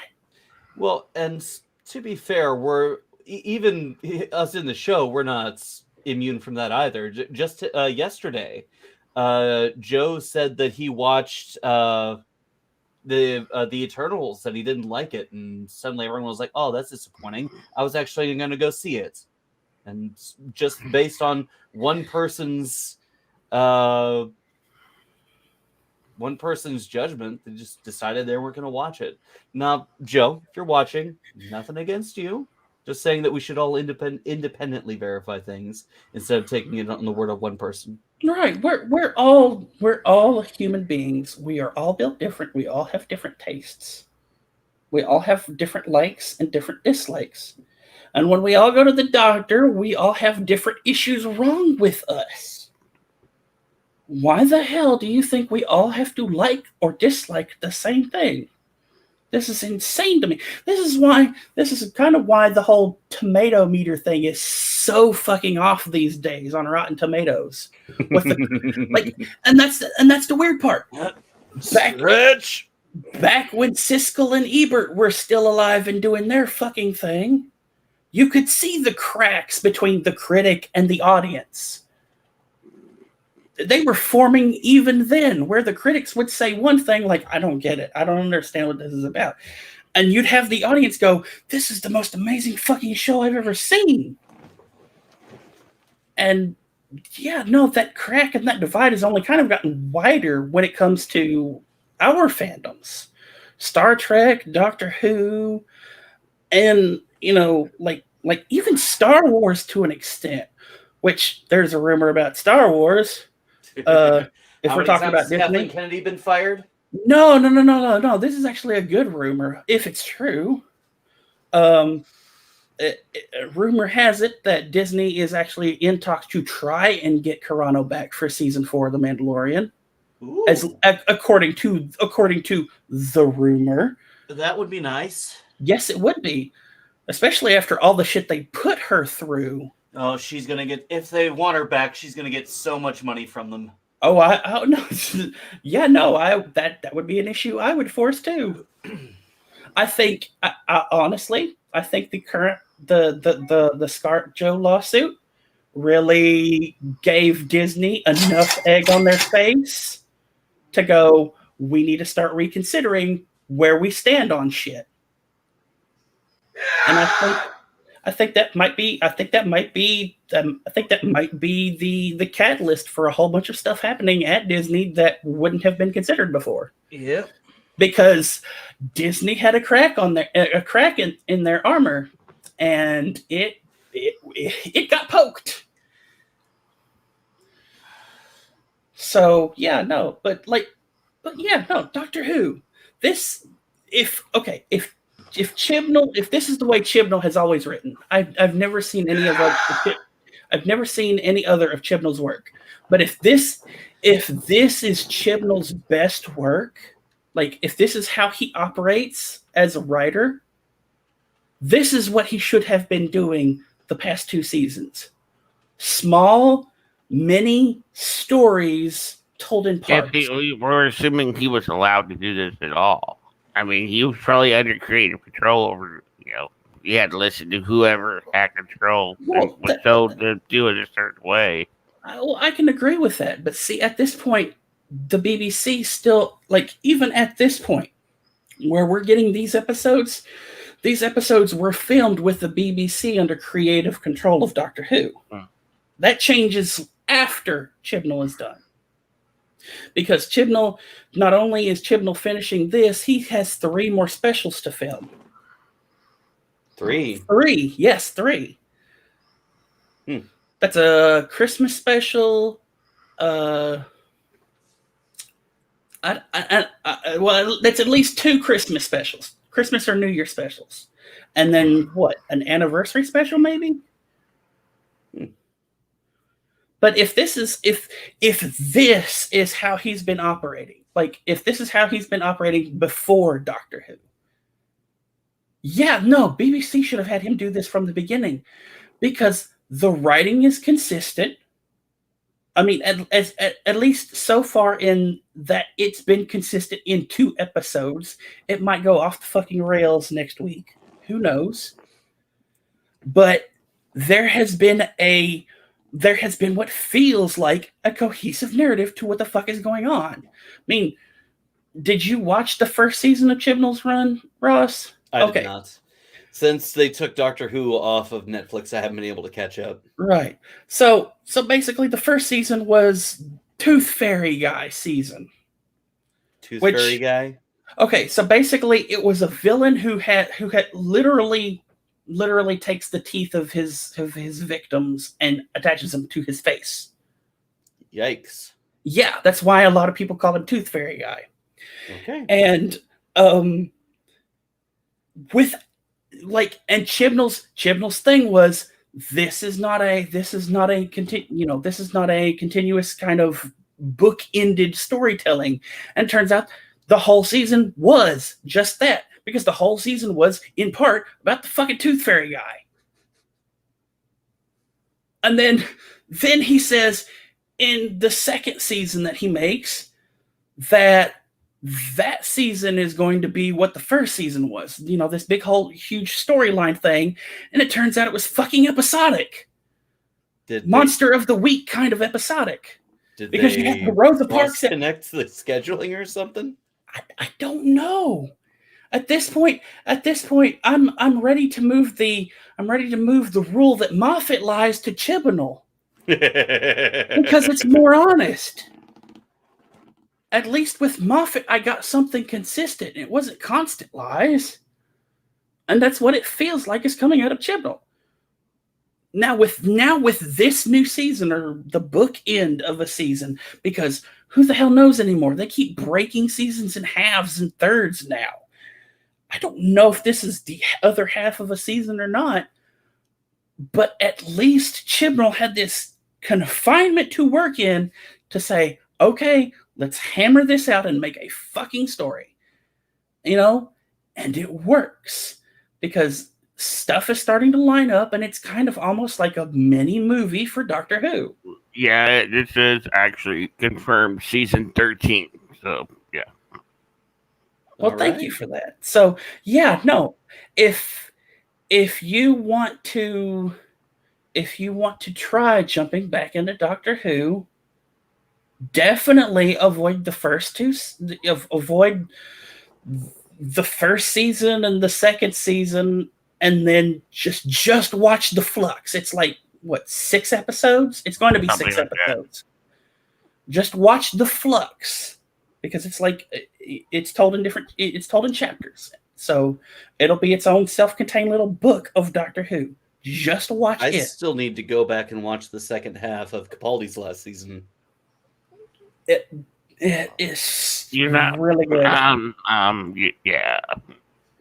See, Justin's like, yeah. Yeah, it's okay, but But see- it goes so alternate. see, Okay, Ross love is- this shit. You're going Ross yeah. is, Ross is more like me when it comes to stuff like that. He will enjoy the second half of the Capaldi era because there's a whole bunch of symbolism and a whole bunch of mysticism. There's a whole bunch of self-reflection and finding out who the Doctor is and what the Doctor believes. It's a shame when the shows we enjoy tend to be so scattershot, isn't it? Yeah, but it makes it interesting. Everybody talks about Spock's brain being the worst episode ever, and then literally the next episode is the Enterprise incident, which everybody seems to fucking love. But if you watch the fucking episode, it's got that fucking trope at the time where it's red alert, zoom into the fucking alert alarm thing, like it's fucking important. It's like, the fuck is this cheese? At least Spock's brain had a coherent fucking story.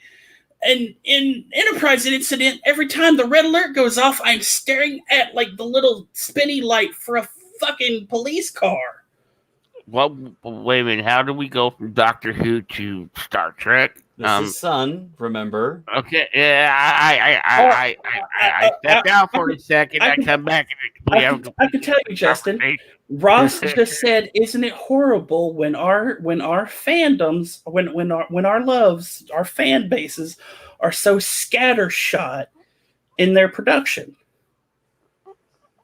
Like one episode being really good and one episode being just off the fucking wall for no reason." She used TOS as an example, going So from I used Spock's TOS, brain right? to Surprises. I mean, I don't see. And here's the thing: I don't understand that screenshot. So okay. It wasn't supposed to come up. My computer's lagging. Please forgive. I mean, that's a perfect metaphor for the fandom itself stroking its own. Well, horn. yeah. I mean, I guess it works. But I was going to aim for something else. But, you know, it works. It works. It works. It works. It works to describe the basement-dwelling netbeers that complain about this stuff. All right. Breathe. Well, do you have any final thoughts on Doctor Who? I hope that the Swarm is actually like the origin story for the Master, because it would make so much sense. It also seems like that it almost seems like the priests that are in the little temple for this episode, Justin. Might be former companions? No. Every time one of those dies, it's just something that was a random thought. Every time one of those dies, it seems another one of the Swarm's people happens. Because like the first two priests were broken, right? Mm-hmm. And the first two priests that would be Flux and Azure. I don't know. It's just a thing. All I'm thinking is that, like, they explained that this temple is like full of these witches, and these witches function as the guy from What If. They function as the guy from What If. He's supposed to be in his own universe, watching the timelines, making sure shit doesn't happen, right? And it's almost like the guy from What If and the TVA essentially is what they are. They're supposed to make sure that the timeline that exists in this universe is the one that they've set out to do, because otherwise, when the Swarm happens, time goes. I mean, Tennant talked about time being a big ball of wibbly wobbly timey wimey stuff, right?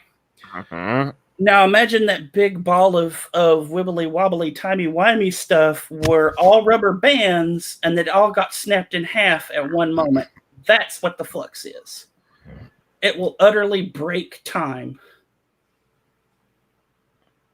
So, yeah,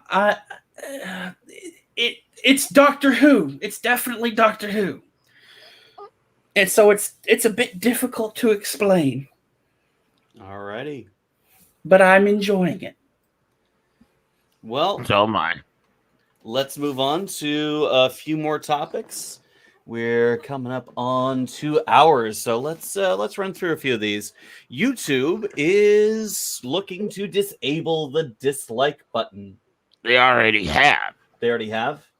They already have. And to me, this is, I mean, I understand why they're doing it because they're stopping people from doing hate raids on YouTube channels where they dislike bomb somebody.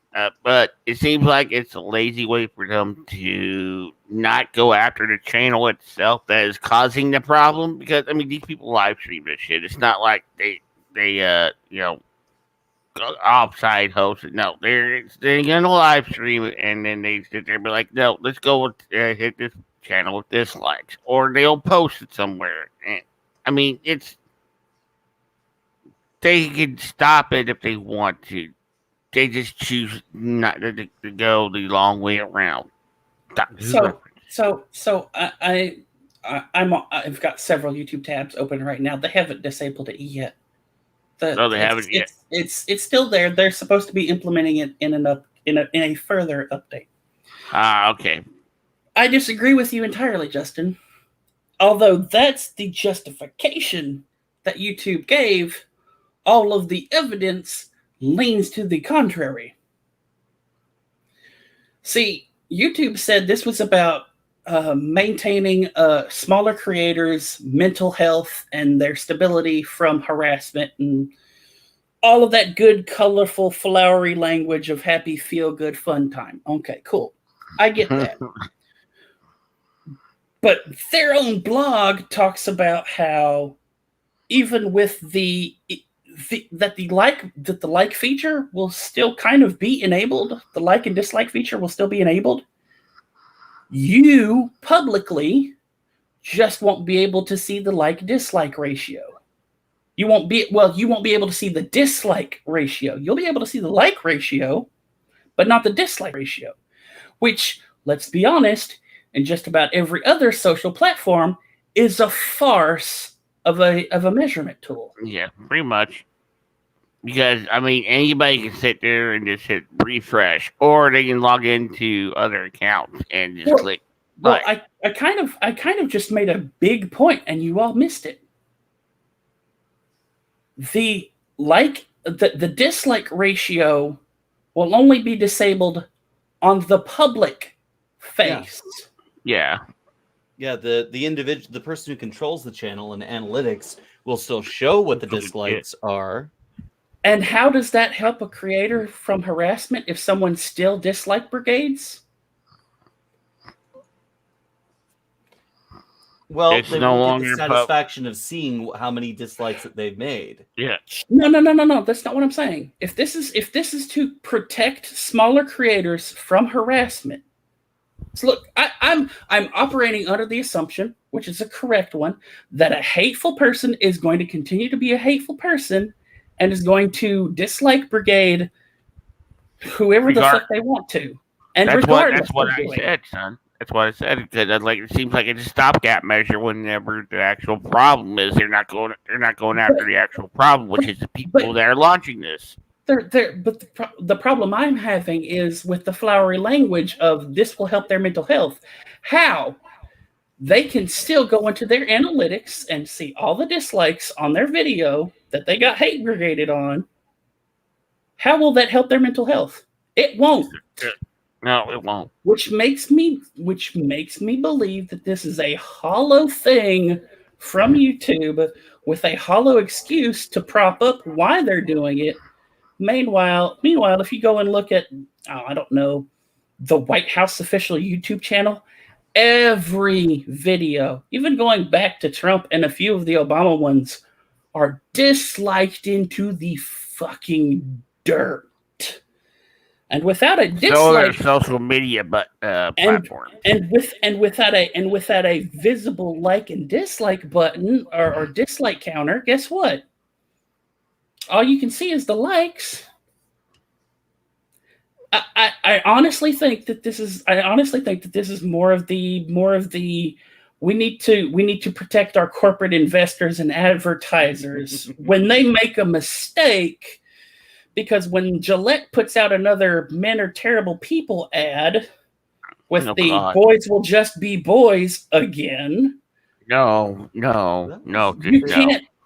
can't see the public dislike and the public criticism in the dislike, because that is a genuine thing that can't really be controlled by YouTube. Comments can be. Comments can be filtered out, auto-deleted, all that kind of stuff. YouTube algorithmically controls the comments for all of YouTube. Like even on channels that have completely open conversation forums with no moderation whatsoever, YouTube will still delete comments if there's keywords used. But the like and dislike thing has always been a pure last bastion of criticism for both corporation and our government, essentially, on YouTube. And now that's kind of being stripped away. I did find it funny, though. The one of the interesting things that I saw was is a meme of that old guy with the really weird grin, because it's like he's gritting his teeth as he smiles. Oh yeah. Yes, stressed old guy who's smiling meme. Yeah, it's like the first one is him, and it says YouTube disabling the like button, and then there's one where his face the next one is his face kind of turned downward, and he looks even more stressed, and it says YouTubers commenting dislike. Because I guarantee that's exactly what's going to start happening. People are just going to start commenting dislike.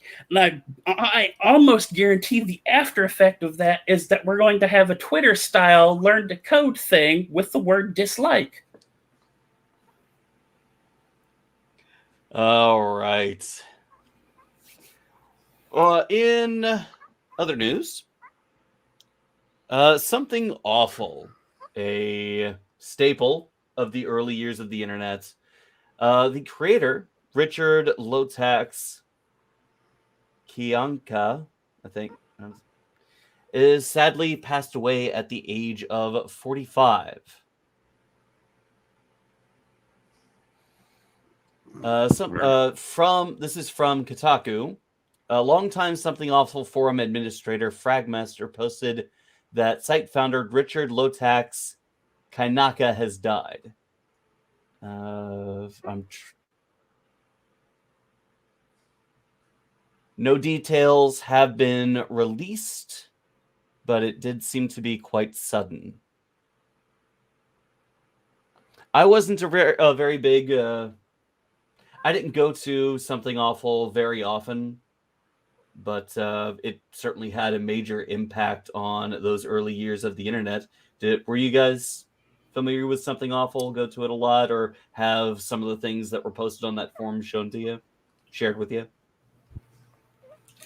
I can't say that I did. No, I'll be honest. I have never been to Something Awful, like, ever.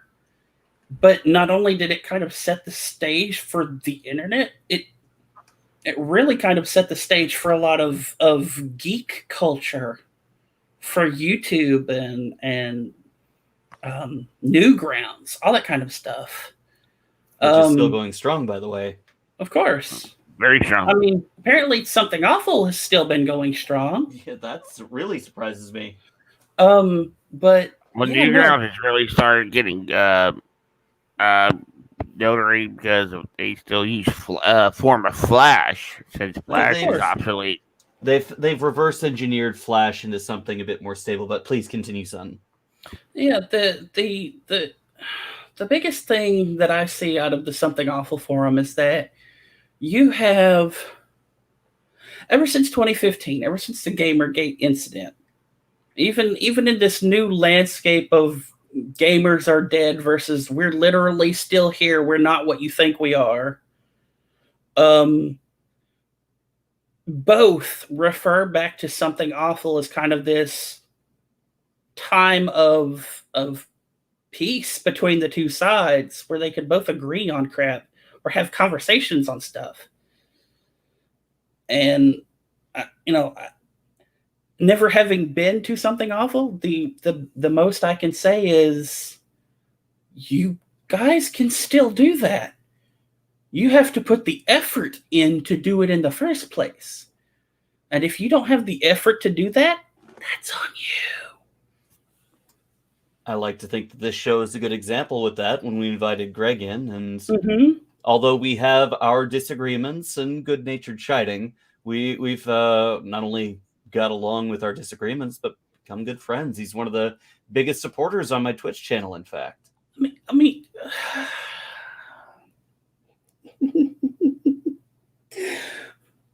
why are we so obsessed with Greg? I thought I was the original contrarian.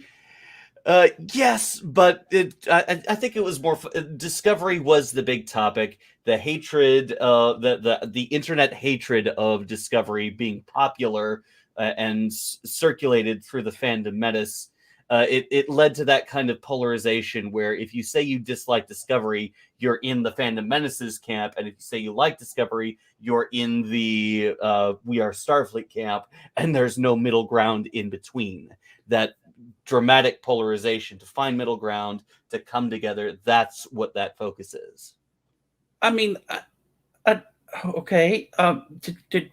Have we all just forgotten that I hate Discovery?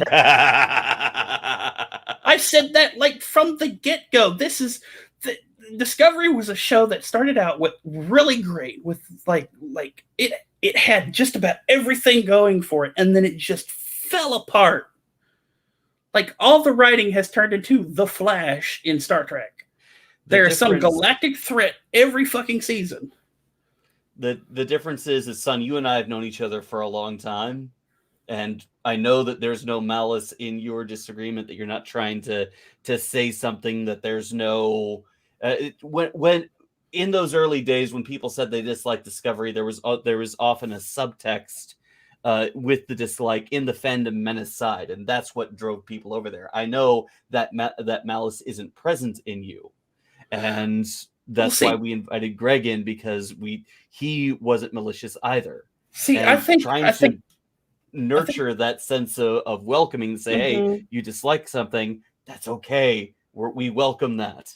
See, I actually saw the opposite of that. Is what I saw. Is that I saw a whole bunch of people who didn't know how to say what they didn't like. I mean, hell, I'm one of them. I didn't know how to express what I didn't like about Discovery. It took 4 seasons of The Flash and them firing the guy who plays Ralph Dibny before I went, yeah, no, I'm done here. I can tell you why I don't like The Flash, to realize why I didn't like Discovery. So, yeah, I'm one of those people. And those people who had that dislike of Discovery in the beginning, it was the other side, the Discovery fans who were like, you're just a racist, you're just a sexist, you're just a this, you're just a that. You pushed them over to the dark menace, the fandom menace. You know, I mean, I know this group didn't. You know, we tried to remain neutral on a whole bunch of that shit. Now, granted, we went and got passionate here and there, but good God, the vitriol from both sides became fucking unbearable. But yeah, that's where that comes from. I mean, okay, I get it. I get it. You see Greg as the outsider who's become a friend. Yes, exactly. Does that make Greg the Good Samaritan?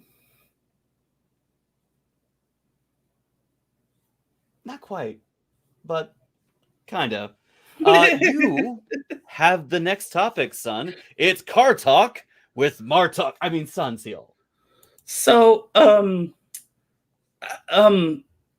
well, Justin's not here to pull up images of the car. Yeah. Well, he'll be back by the time in no time. Okay. Well, I will say this. So for so for those of you who are not aware, there's been this big, huge rival between Honda and Hyundai for fucking ever, and forever. It's always been misconstrued that Hyundai is some Chinese car manufacturing. It's not. They're Korean.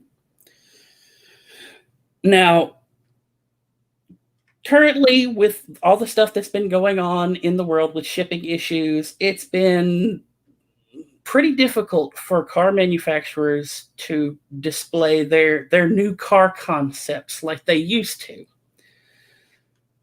But at the same time, Hyundai's been working on something for the past 8 months. A thing called the Hyundai Grandeur, which is part of a line of vehicles that is supposed to be like a retro classic modernized. Twitch can see it, son. Well, yeah. So the first thought that ran across my head when I saw the Grandeur is the 80s are back, baby. Yeah. This car has that classic 80s box look. And with the updates for it being both an electric vehicle hybrid and having like the LED headlighting and tail lighting that it does, it looks like let's be honest, it looks like every Fed vehicle in a movie from the 80s.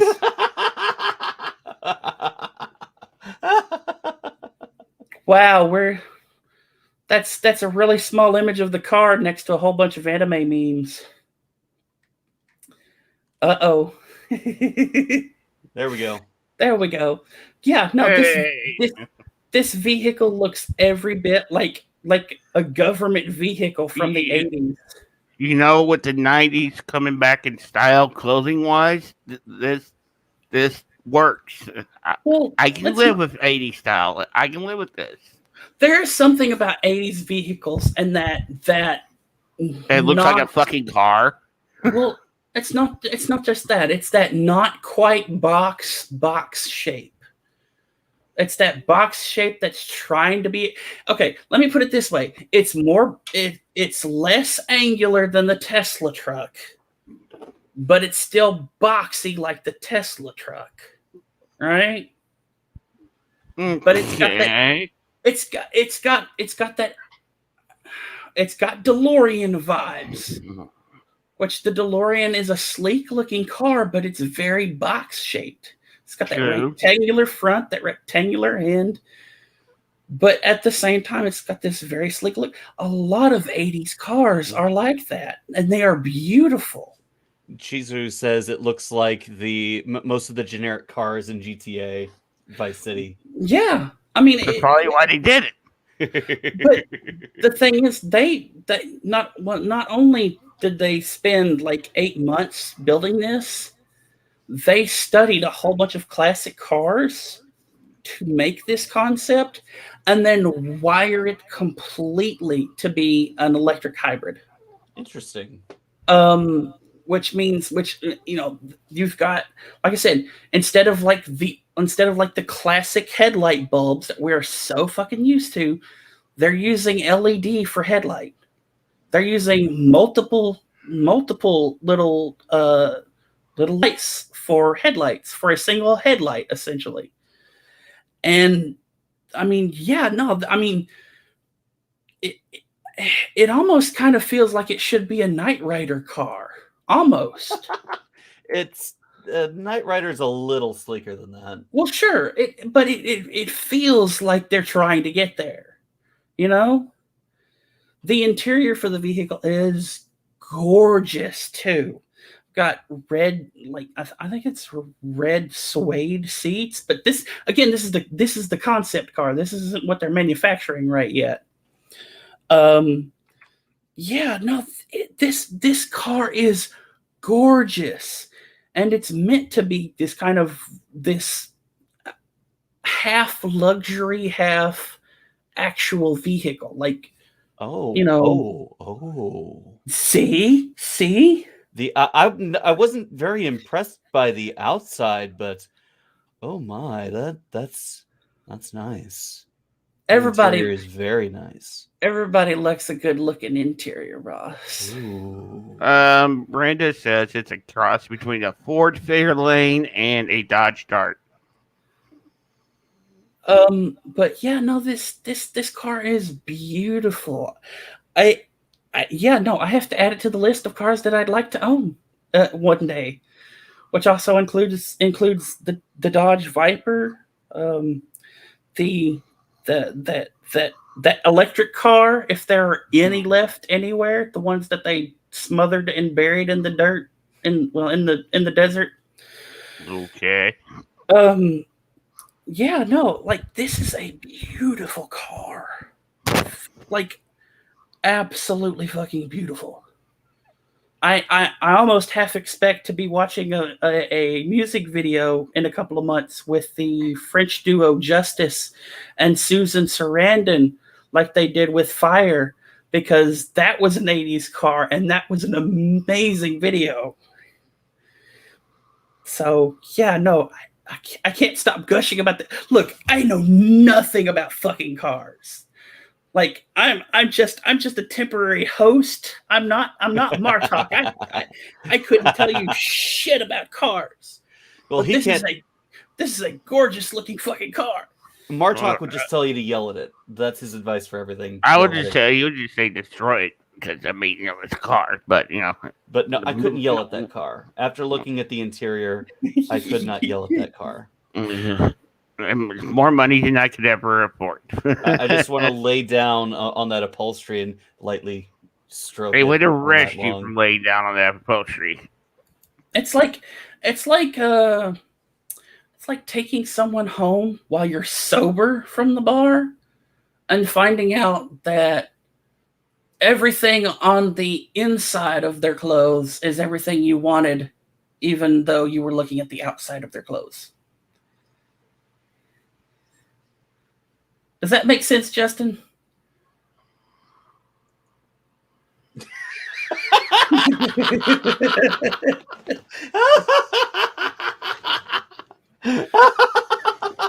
I think I McRibbed Justin just like the Travis Scott meal.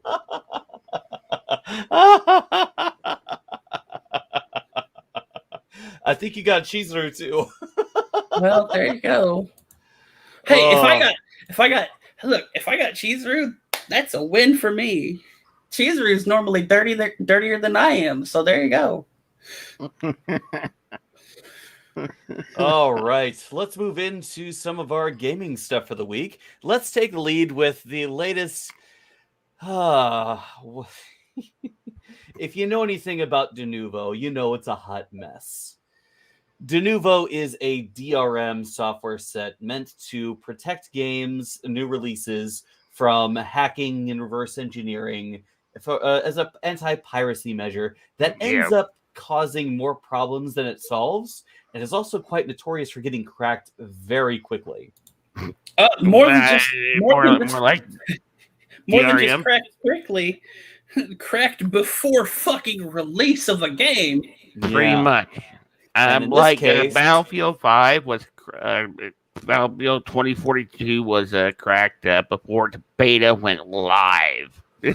Well, in the case of the new Guardians of the Galaxy game, it has rendered it completely unplayable. And unfortunately, it has also affected an older game that's been out for several years, Mortal Kombat 11. It's because of a website change for Denuvo. Mm-hmm. So the software was linking to a website that didn't quite exactly exist in the same spelling anymore. And so the game is like, this isn't a legit this isn't a legit copy because we can't Which connect to really the internet. sucks because You're locked. I've been wanting to grab MK11 for a while now, and I almost did last time it was on sale, but I'm glad I didn't because I would be pissed off. Now, granted, they've patched both games at this point to fix it. But when you have folks like Upper Echelon Games saying any game that you see that is labeled as having the Nouveau, you're literally getting a superior product if you pirate the game. I don't understand why companies are still using the Nouveau. Because it's a standard industry standard. It's an industry standard that's not worth the cost. Well, sure, but even if it's not, it's still an industry standard. And industry standards is what sells. It's like continuing to support a military aircraft that takes more maintenance than it does to fly, but you're still putting money into it because or being stuck in a relationship that does more harm than good, but leaving it would cost more than it's worth. Anyway, but the other thing in this is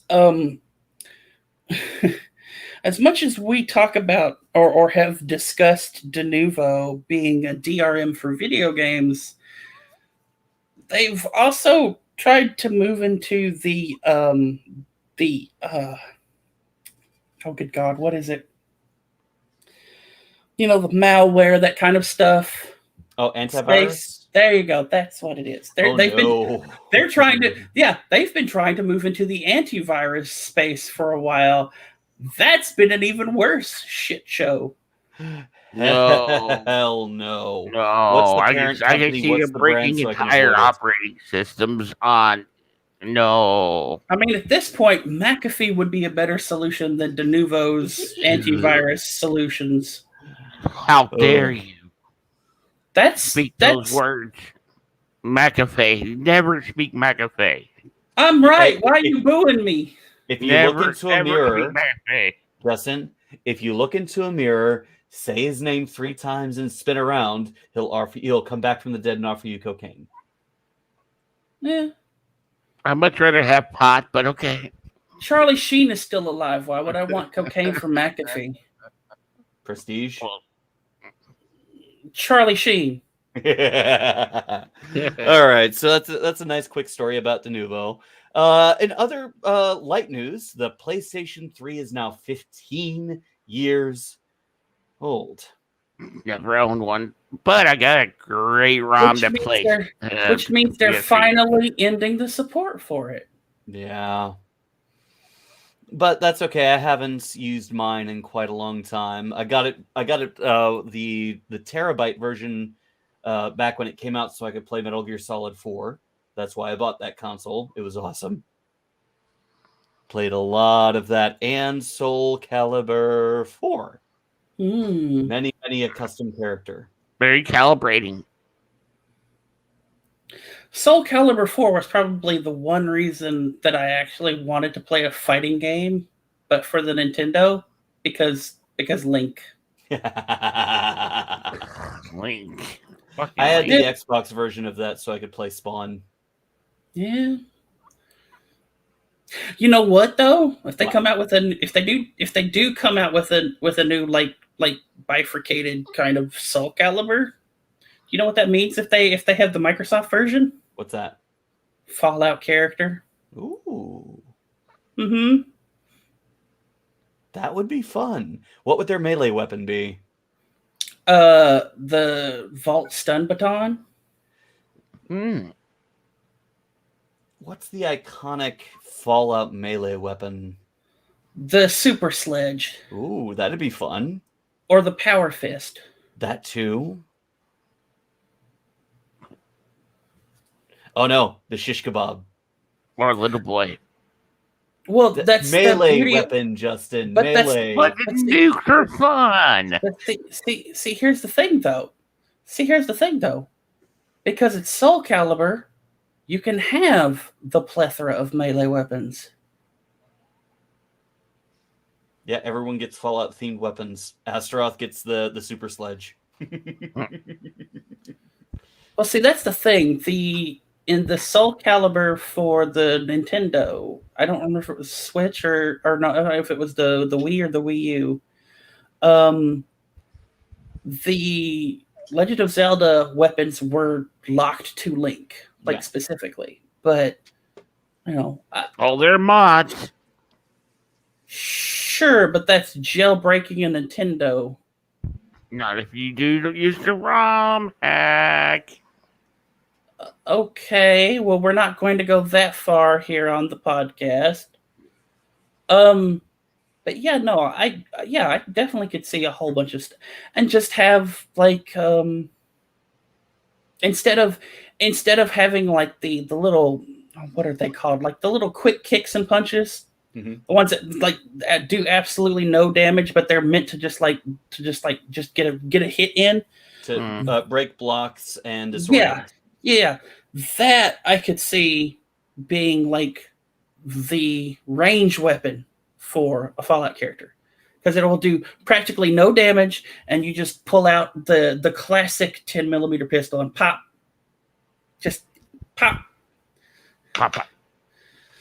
That would be All fun. right. Although with Microsoft's plethora of characters, they could just as easily put Doom Guy in Soul Calibur.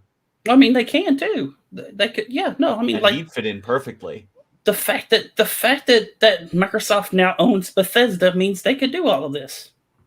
Hell, at this point, they've bought Bethesda. Surprised if they haven't. If they don't do it eventually, they have purchased Bethesda. Do you know what this means? That if a Soul Calibur really did come out for Microsoft and Sony and Nintendo, because of the Bethesda partnership, Microsoft would have Soul Calibur rights possibly to Indiana Jones. Because Machine Games is making an Indiana Jones game for Bethesda. That's a fun pipe what if thing, but yeah. What else we got? All right, son, what's new on the ACTA list this week? Actually, there's not a lot, but Raina did update the icon for me, so thank you, Raina. Justin, throw that up. Because that's a nice one. I have to find it. Hold on. And posture check. Pull up.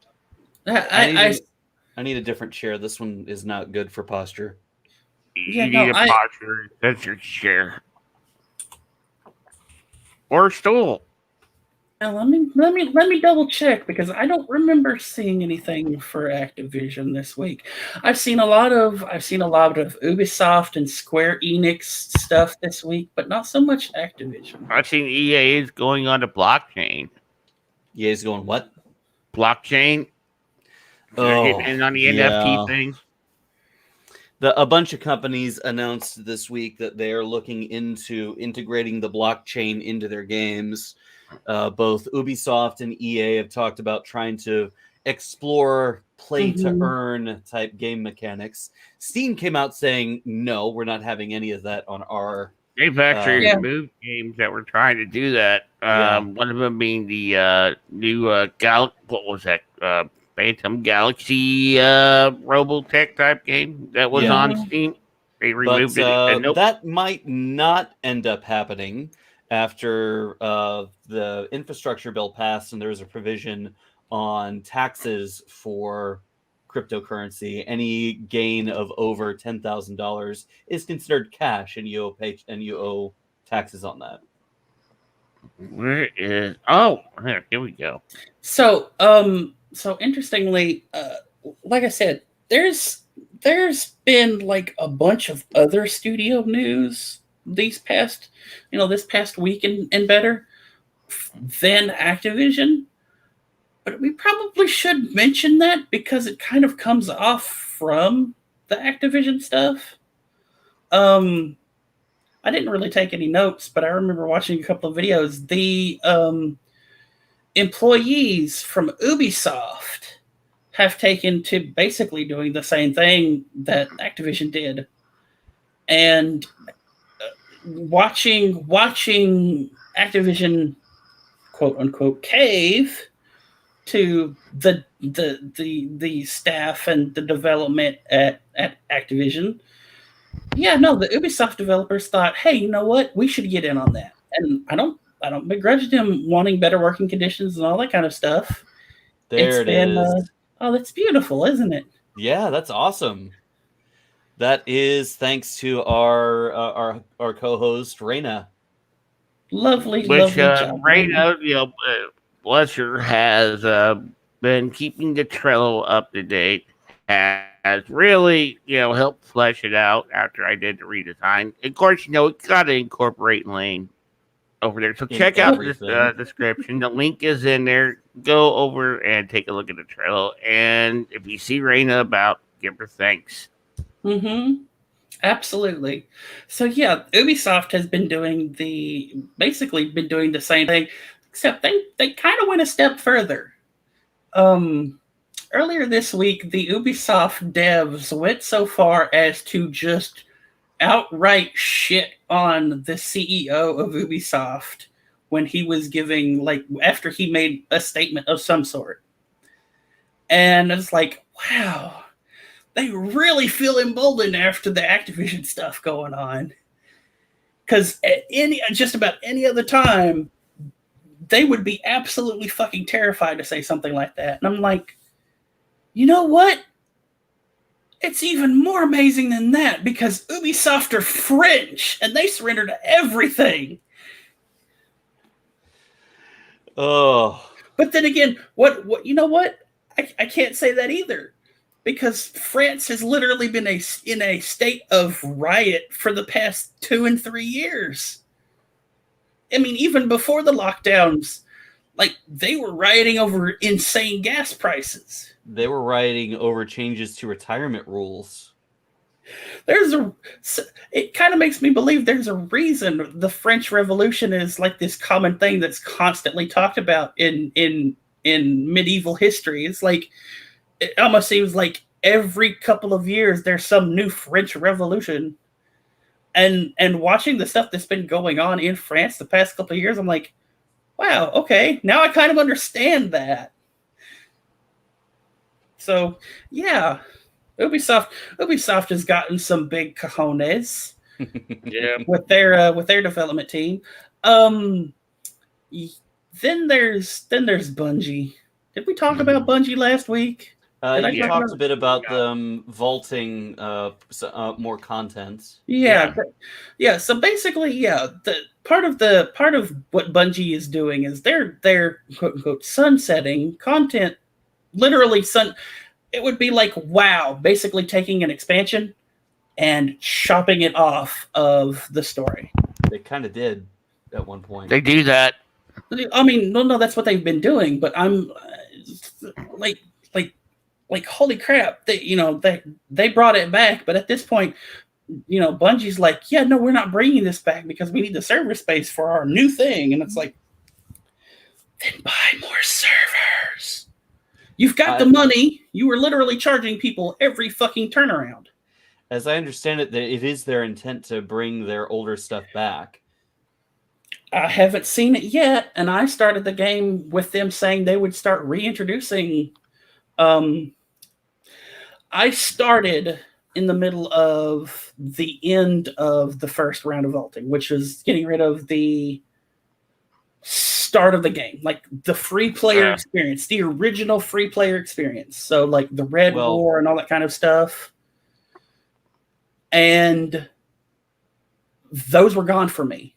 All I got was maybe 3 hours of content being in the Cosmodrome, and then I was told, buy our content, fuck you. I mean, that's what it felt like, right? And it's their way to force you to pay to play. That's pretty much what it is. They're not going to reintroduce the old content without a paywall. They just No, I look. I understand that. I've played the Old Republic for quite a while. I understand the pay for method. I have never seen a company say, "Give me money for this content that we're going to take away in 2 years." Yeah. That that we're literally going to remove from you, even though you paid for in 2 years. As I understand it, they're updating the code base, and they are bringing things from the first Destiny game into Destiny 2.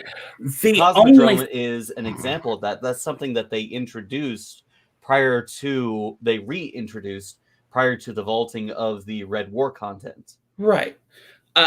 See, that I didn't know. But like the big blog about them unvaulting content that they made a big, huge deal about with this whole legacy thing, the only thing that has been in the little legacy thing has been, hey, do you want to run Destiny 1's Vault of Glass? Which is a fucking raid. I mean, okay, cool, it's a raid. I'm tired of giving game companies my fucking phone number. I'm not going to be running this raid for story content. Sorry. But now they're literally removing a fucking pay for expansion, like a whole fucking expansion. The Red War, when Destiny 2 first came out, it wasn't a free to play game. You had to buy the game in order to get in. So the Red War was paid content too. But as I understand it from when they first talked about vaulting, is that they're retiring it for a brief time to update the code base to bring it in line with the main game, because it has changed a lot over time, and then they're going to reintroduce it later at an unspecified time. Right, that's just corporate speak for we're getting rid of it because we want something new to be in the forefront. Well, for a free to play game like Destiny, they need new stuff all the time. Yeah, but at least be like, oh, yep, we're not bringing it back. They need to pass regulation that will prevent that. If you pay for content like this, I mean, there should be some way to where you still either A, have access to it, or B, are compensated. See, this is why shit like de novo exists in the first place. Going back to that. The reason de novo is an industry standard is because the company mentality of what video games are, not the developers, but the company, the corporate aspect of game companies, is that you are renting our product. You can't own our product anymore. When you go out and buy a physical copy of a game, you're not getting the game. You're getting a disc with a download code for the game so it can be digital on your console. It's the same thing with Windows now. And shit like de novo is this a true rented copy or is it not? And that falls in line with the mentality of they don't own this. They think they own this. They have this, but they aren't connecting to our service. Let's block them from it. Because they think they own it. They don't. We do. It's ours. They're renting it. And that's what a lot of the terms of service of shit nowadays state. That's why there's the clause, which I honestly believe every game company, every forums, every anything that has this clause in it should be taken to court, because it is literally unenforceable and should be unenforceable. And that's the clause that you can be removed for any reason or no reason. Fuck that. If I'm removed, I want a reason. I want the evidence of what I did wrong, because I want to know what I did wrong. That's not even from a bad guy standard. That's a I want to learn from my mistakes standard. And these corporate people think that they can do that, and you'll just magically learn what you did wrong.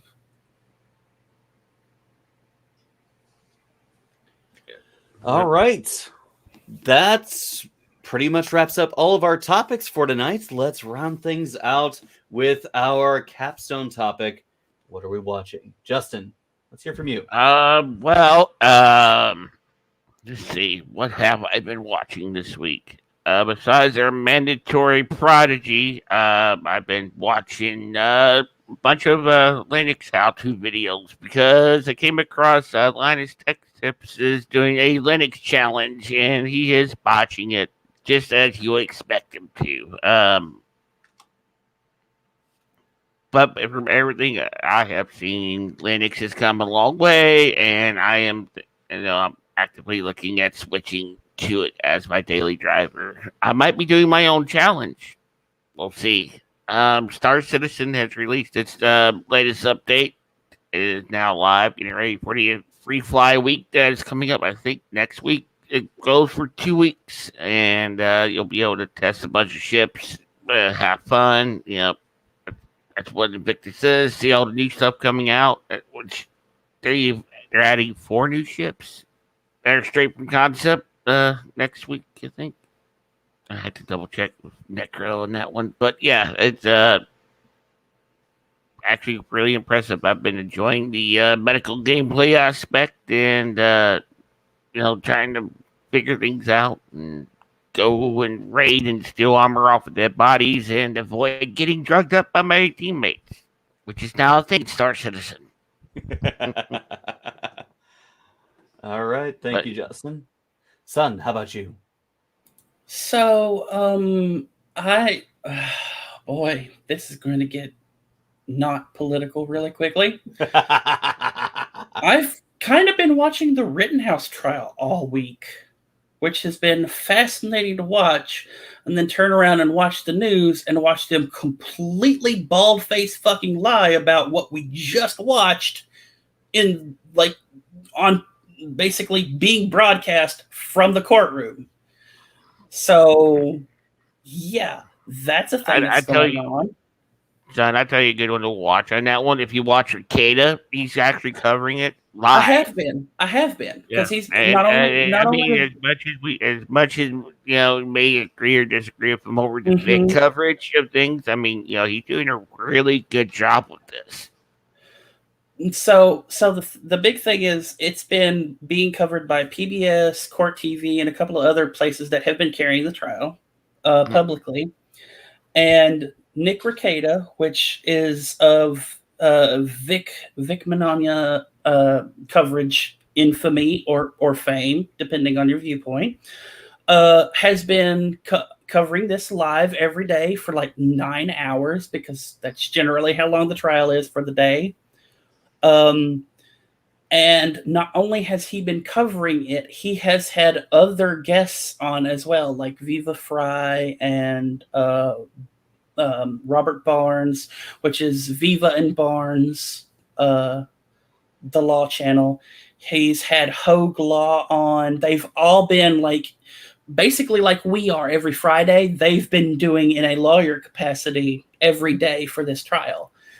And watching them talk about stuff that the defense should be doing and isn't, and being confused and frustrated, it's been fascinating.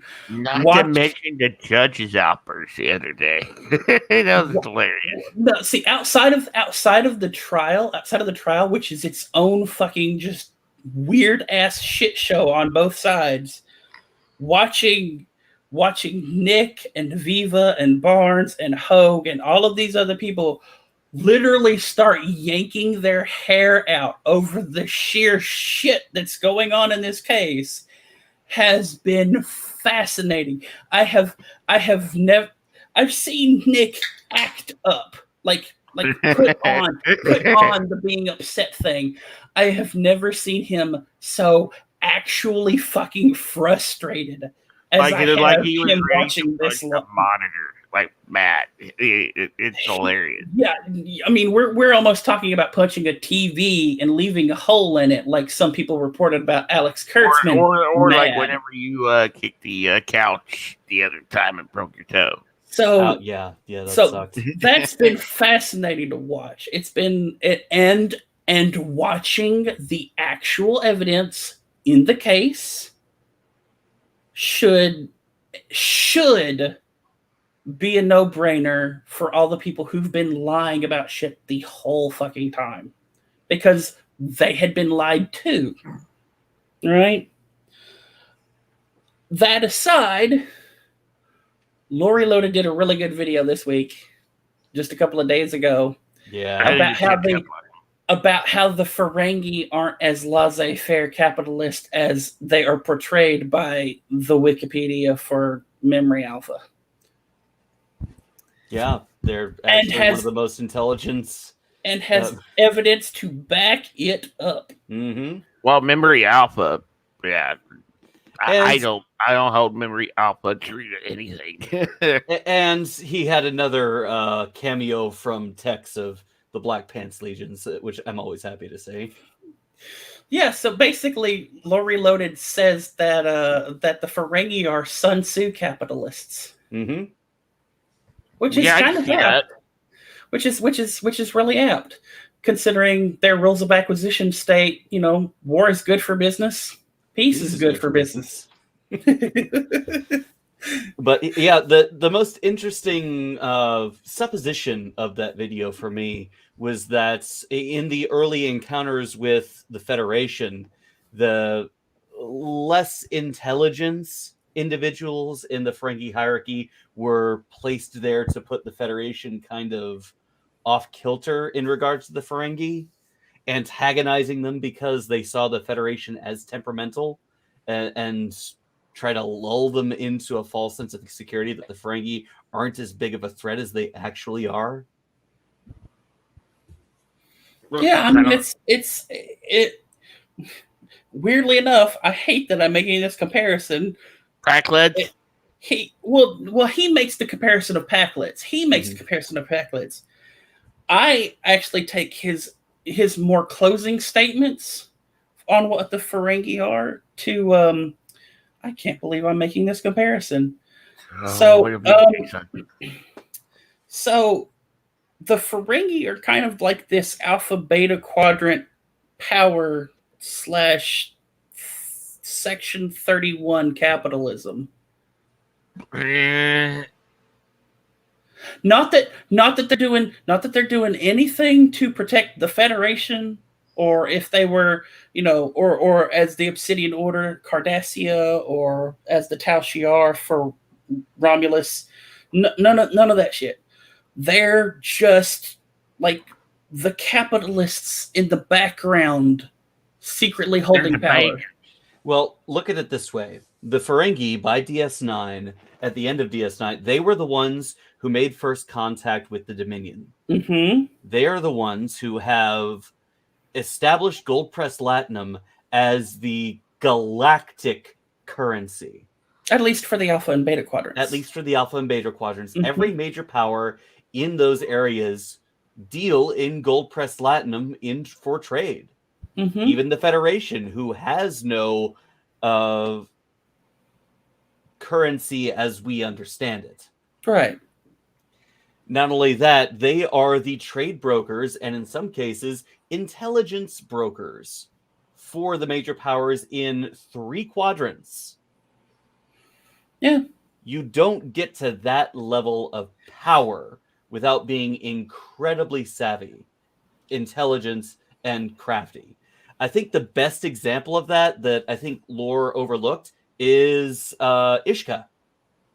Yeah. She managed to, as a female on Ferenginar, to build a financial empire, run it under the noses of the male Ferengi, when the laws strictly forbade her from dealing in any kind of commerce, lobbied and succeeded in winning individual rights for all females on Ferenginar, and then weaseled her way into power as the power behind the throne of Zek. And to cap it all off, she got her son to be Nagus. Nepotism. It never hurts to suck up to the boss and then install your kid as the boss. It never hurts to suck up to the boss, but don't date the boss's daughter. I mean, she is the quintessential Ferengi. She's exactly the kind of Ferengi that lore said the Ferengi are. Yeah. And that's the other thing of it is that he said quite explicitly that when you're dealing with the goods and the bads, they're in Star Trek. They're both kind of equally incompetent, and it's usually in the darker treks, Deep Space Nine, Voyager, Shades of Grays. It's all of these gray species, so to speak, who are kind of in the middle, kind of sus, as the kids like to say. Yeah, no, it's those characters who seem to shine the brightest as knowing what the hell is going on. The biggest comparison I can make in what Lore argued is that in Star Trek Online, we are introduced to a brand new race called the Lucari. Mm-hmm. And in one of the episodes or missions where we meet the Lucari, she's arguing with the Ferengi. And then we get this when we get the history of it, we learned that the Ferengi were the first race to contact the Lucari, which means, guess what? They set up gold press platinum as a standard for galactic currency. Yep. That's pretty fucking savvy. Yeah. All right. Thank you, son.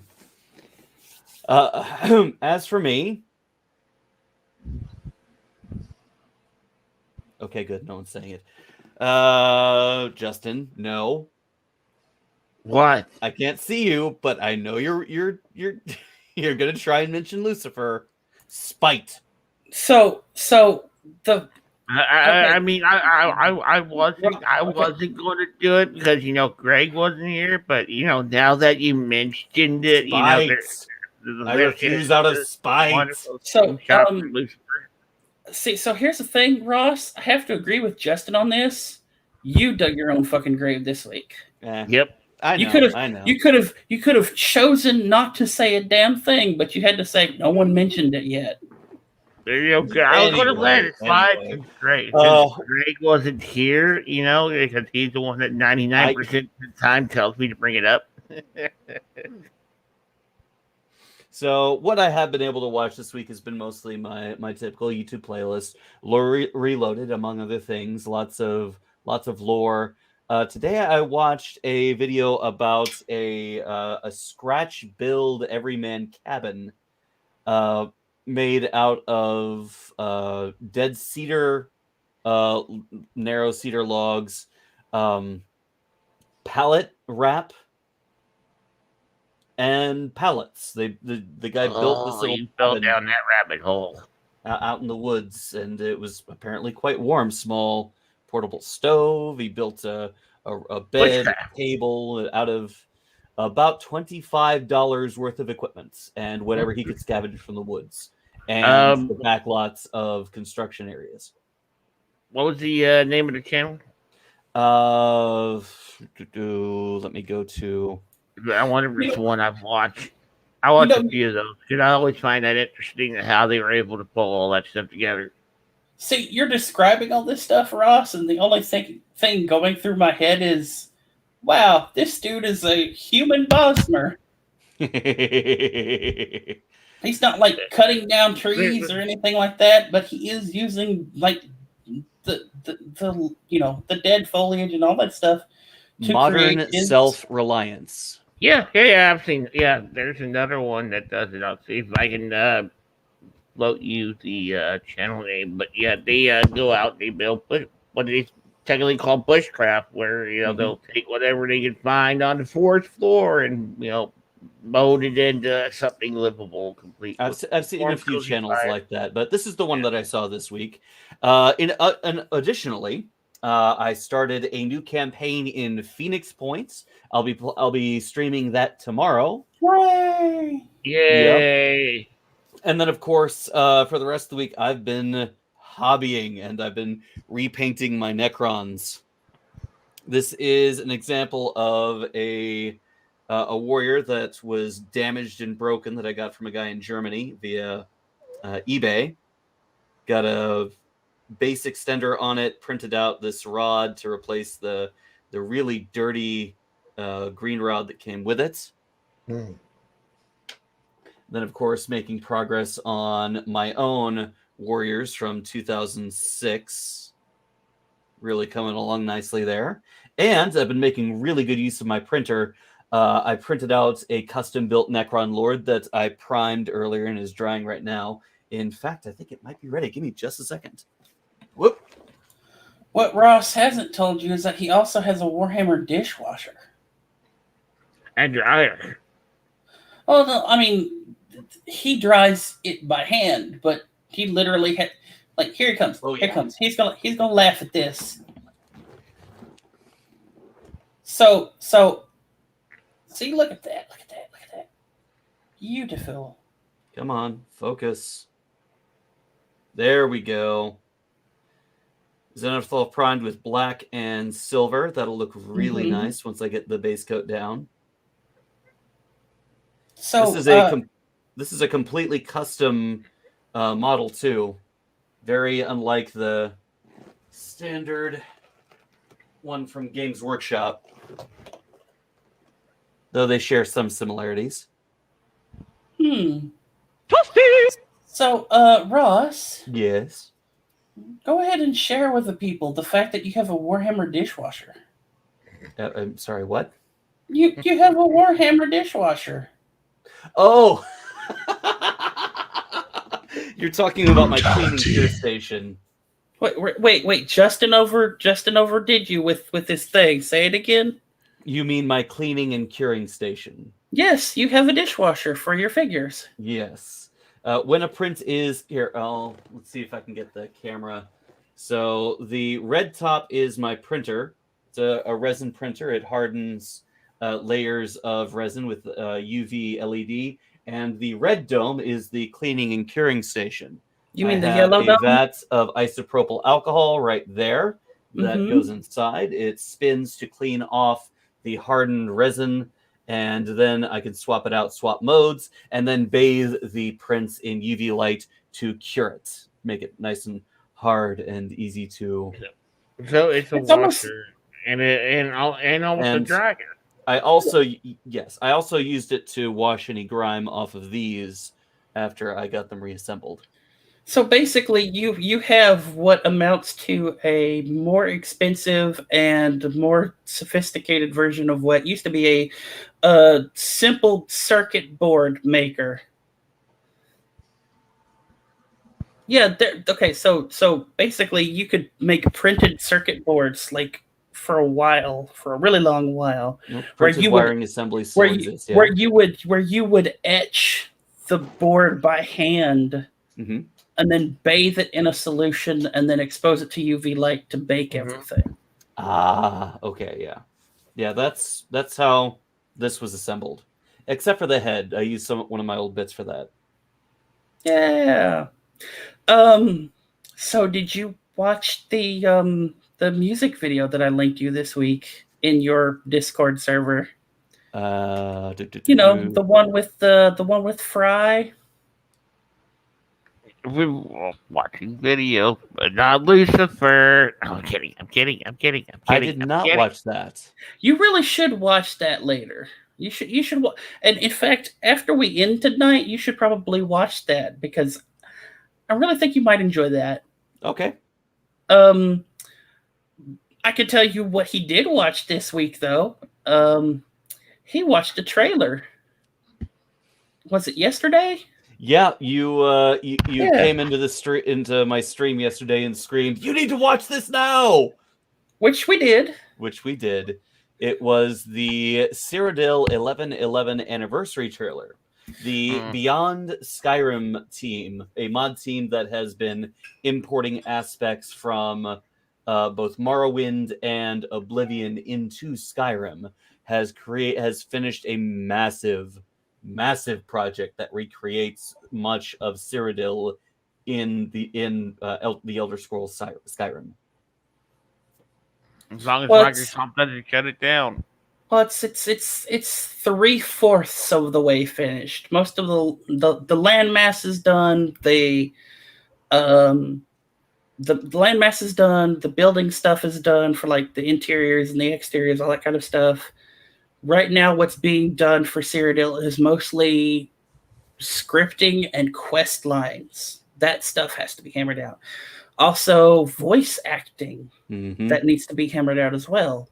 So they're still looking for people to help out, but the trailer is the longest and grandest trailer that Beyond Skyrim has made, and it is a gorgeous trailer. Yes, it is. I really hope Microsoft doesn't shut them down because I'd like to see this. Microsoft typically doesn't go after fan projects because they are very well aware that modding is what has kept Skyrim alive for over... Especially considering it's the bread and butter of Bethesda. Oh, absolutely. Yes. The fact that the whole reason that they keep selling this game is because of the incredible work of the community, of all of the incredible mods that people have come out with. And at the same time, they both broke the game and then somehow fixed it and then broke it again. Yeah. The update was... So if you're on Sony, the anniversary update happened this week for Special Edition. If you're on Sony, it was a 25 gig update to the game. Ugh. Yeah, it was a 4 to 7 gig update for the Xbox and a 1 to 4 on PC. And this is the one, this includes the Saints and Seducers, some of that free Creation Club content. But at the same time, this changes a whole bunch of the source code of the game, so it broke mods like across the fucking board. Just sheer broke it.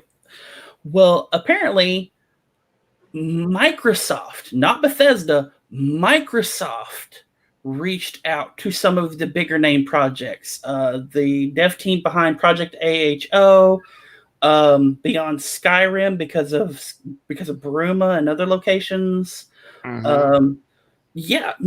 Microsoft reached out to those dev teams to work with getting those basically to be the first fixed mods, the first patched mods for the anniversary edition, and they did it before the game launched, before the update launched. See, American companies get it, and most European countries. Japan's companies see modding very differently and see fan games very differently. Yeah, well, they're a very close society. That's which is why I'm still absolutely fucking confused why so many creators are like, yeah, no, Google's royalty-free music includes a whole list of Legend of Zelda music, like official fucking music, and I'm like, you better double check that with Google, because like that don't seem right. And I'm watching YouTube videos left, right, and center where Legend of Zelda music is being used, and it's not like fan made stuff; it's like the official shit. And I'm like, you're gonna get in trouble. Yeah. Also, I see it too. Japanese copyright law is a lot more strict and specific than American copyright law. They give zero fucks about going after anybody, and they will. They will go after. Yeah. But see, that's the I guess that's the give and take from copyright law. As much more strict as the Japanese law is, they still have the old U.S. agreements for public domain. So it's for Japan, it's still 50 years after the creator dies. Yeah. Instead of like 70, 80, 100 years, like what Disney keeps pushing in the United States. Yeah. Disney. Alrighty. All right. That will be it for us tonight. Thank you guys so much for hanging out and watching with us. Everybody on YouTube, on Justin's Twitch, on my Twitch. Thank you guys. It's a pleasure to have you here to hang out and geek out with all the stuff that we love to talk. and bitch and gush about. Mhm. My name is Ross. Live, love, play. The eyebrows of Doobs himself. If you're watching on my Twitch, you're already in the right place. Twitch.tv/live_love_play. Justin, where can people find you? Twitch.tv Commander Separate. If you're on my Twitch, you're also in the right place because I can display your comments. And Sunseal, where can people find you?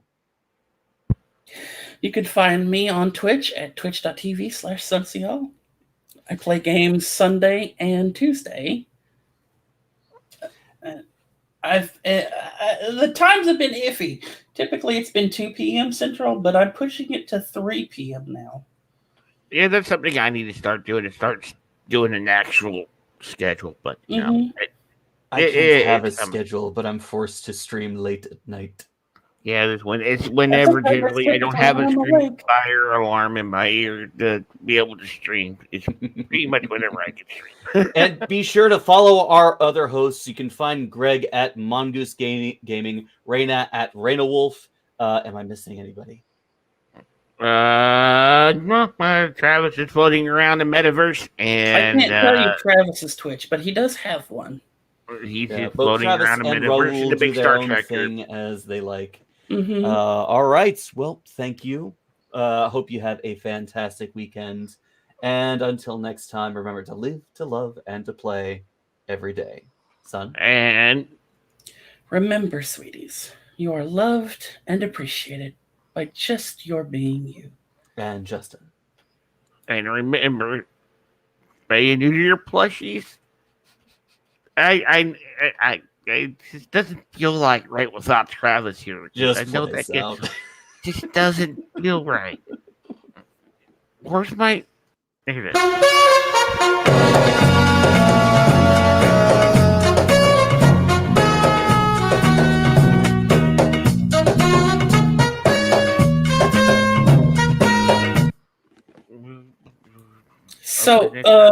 So Florida Man this week. This is a week for Florida Man. Oh yeah! Boy. Welcome to our post show, the wacky world of Florida Man, the craziest stories from Florida and beyond. All right, son, let's hear it. Florida Man ejaculates on unsuspecting mother's pants at Walmart.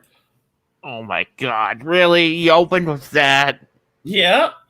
That's open with that. That's peak Florida Man. You open. That's peak Florida Man. Everything else this week is kind of downhill. Yeah, that's kind of what happened. Quagmire meme. Who the fuck starts a conversation like that? I just sat down. Well, Florida Man who allegedly threatened family with Coldplay lyrics in standoff after SWAT promises him pizza. I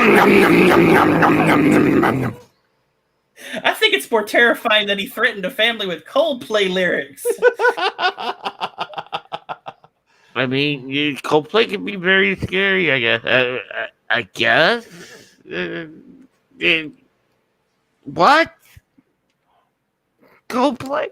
They're about as threatening as a mouse kitten. I'd be more afraid of Trapped. Have you guys never heard Viva La Vida? Out of context, that's threatening. Downright threatening. You know the whole I used to rule the world song? Yeah. Some of those lyrics taken out of context are threatening as shit. Like, absolutely. So here's some justice for you animal lovers out there. Florida man who beat and stabbed a puppy will serve 10 years in prison. Good. Mm-hmm. Because in prison he will get brutality. And maybe even a hey boner. No. I mean, he's going to be a prison bitch, so, I mean... Speaking of... Wait. Speaking of prison bitch, here's the Florida Man story for you. Florida man knocks out cellmate's teeth. Quote, farts too much and doesn't courtesy flush. Take her easy, dude. Oh, okay. Here's one. Florida man under investigation for breaking cyberbullying law he helped create.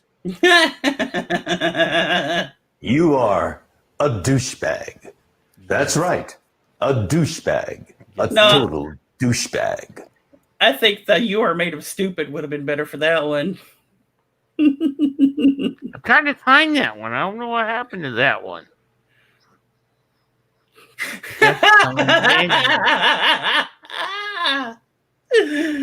Florida man goes on, quote, free shopping spree at Lowe's. Arrested.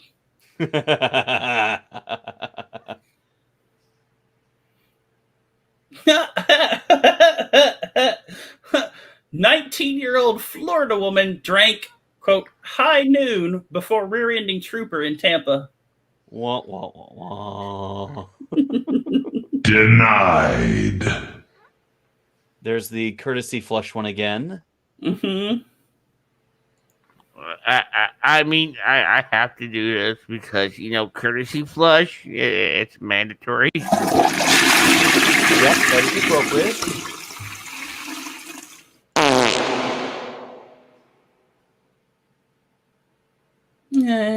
As that breaks off. Florida school admin loses her job teaching license over administering fake AP exams and giving A's to football players in classes they never took. Wow. See, and we wanted to go after the celebrities who were pampering their own kids by giving money to schools. This is just like an administration of a school passing all the football players. Yeah. And one of those people was the CEO of Machinima. Oh wow. Steven Sempervivo. He's still in jail. Fake Florida man surgeon arrested in Tennessee in romance scan on dating websites.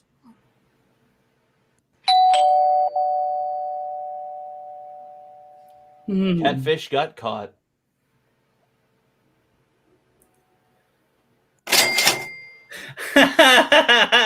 Okay, straight out of Family Guy. Oh, God. Five Florida police officers spend an hour chasing Florida man's runaway pig.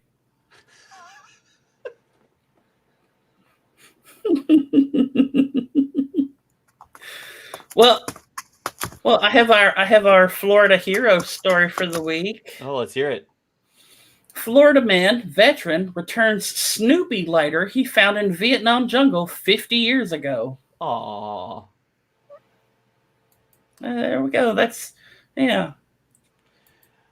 Oh, boy. Here.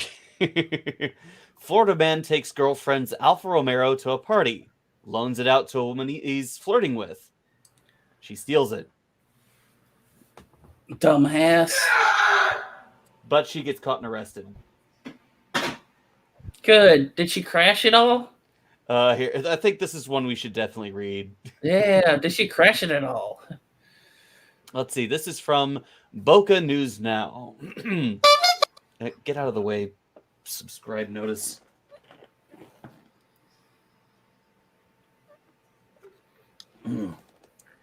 Delray Beach, Florida.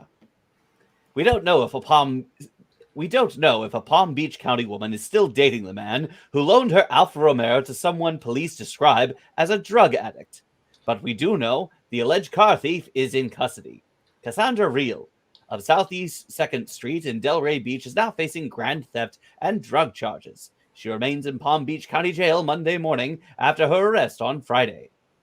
They can best be described as a crime, drama, and comedy played out over the past several months. This is the police report written by investigating officers from Jupiter. The BocaNewsNow.com takeaway: don't loan your girlfriend's Alfa Romero to anyone, let alone an alleged drug addict who you've decided to party while your girlfriend is out of town.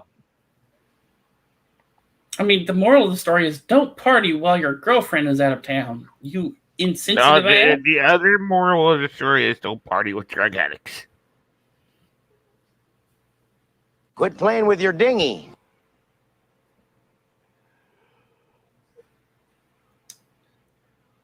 So it looks like she took it for a joyride.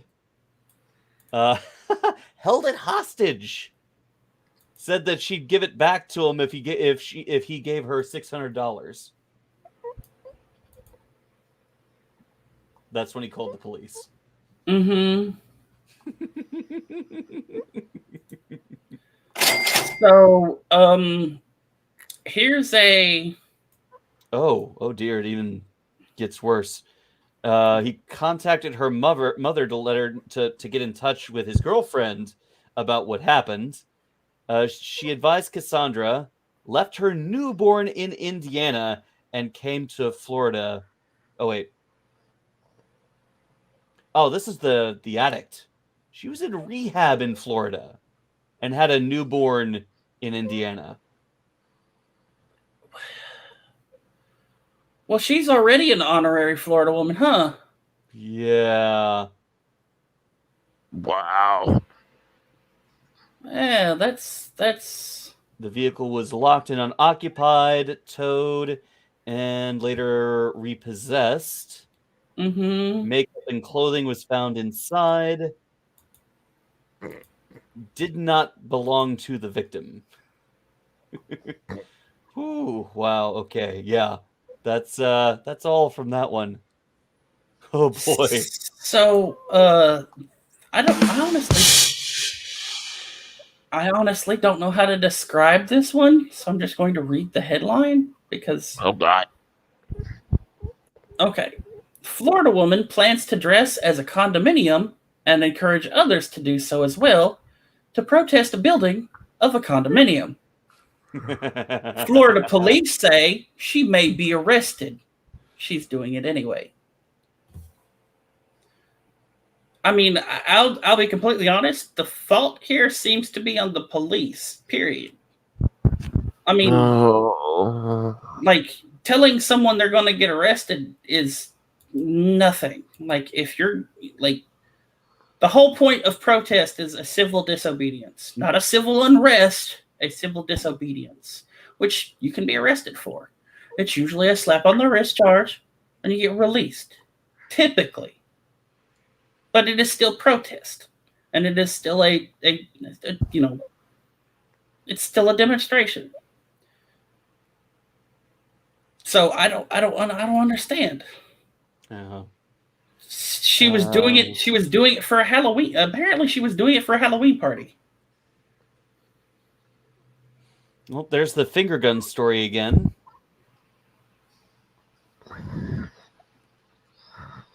Did we talk about that one last time? Oh yeah, he held up what was it? The Waffle House. It was a Waffle House. Yeah. Yeah. To steal Yeah. napkins. And stole napkins of all fucking things. Napkins. All right, that is all I've got. I think we should call it here, considering we're going on 3 hours. Wait. Okay, so we don't normally do kid related stuff. No. But this is actually one of those ones where I would make an exception.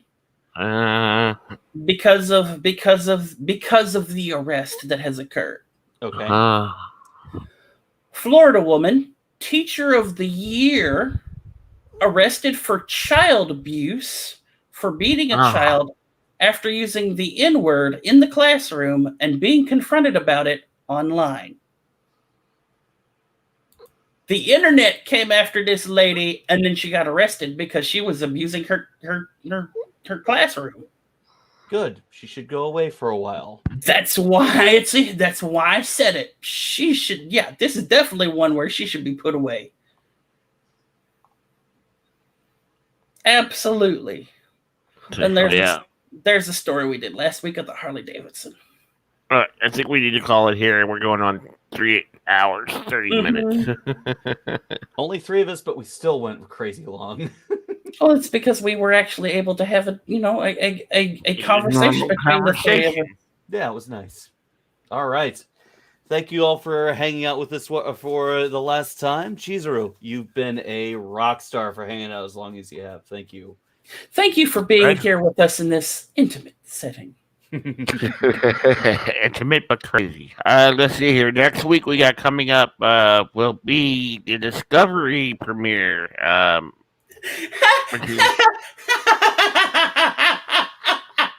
Chizuru's comment. She's daring you to go longer, Justin. No. Me to go longer? Yeah. I'm going to be going live after the show on my channel. That's not what Chizuru said. We know Justin could go longer, is what she said specifically. Well, yeah, we've done 5-hour shows before, so I mean, yeah. She's saying you've got some great endurance, Justin. We can go longer. It's just we'll go crazy all night long, perhaps. Maybe for money. Maybe for a charity. See. Justin is actively trying to avoid the sexual references, and you're falling for the fact that he's acting innocent. I know. Okay, well, I'm not innocent. I mean, everybody knows I'm not innocent. I mean, come on. Why would anyone ever think this is innocent? I mean, my God. Because I never have to come up for air. I'm not innocent. It's been great having you guys here tonight. Thank you guys so much. Have a great weekend, and we'll see you again soon. Bye. Or for some of you out there, yay!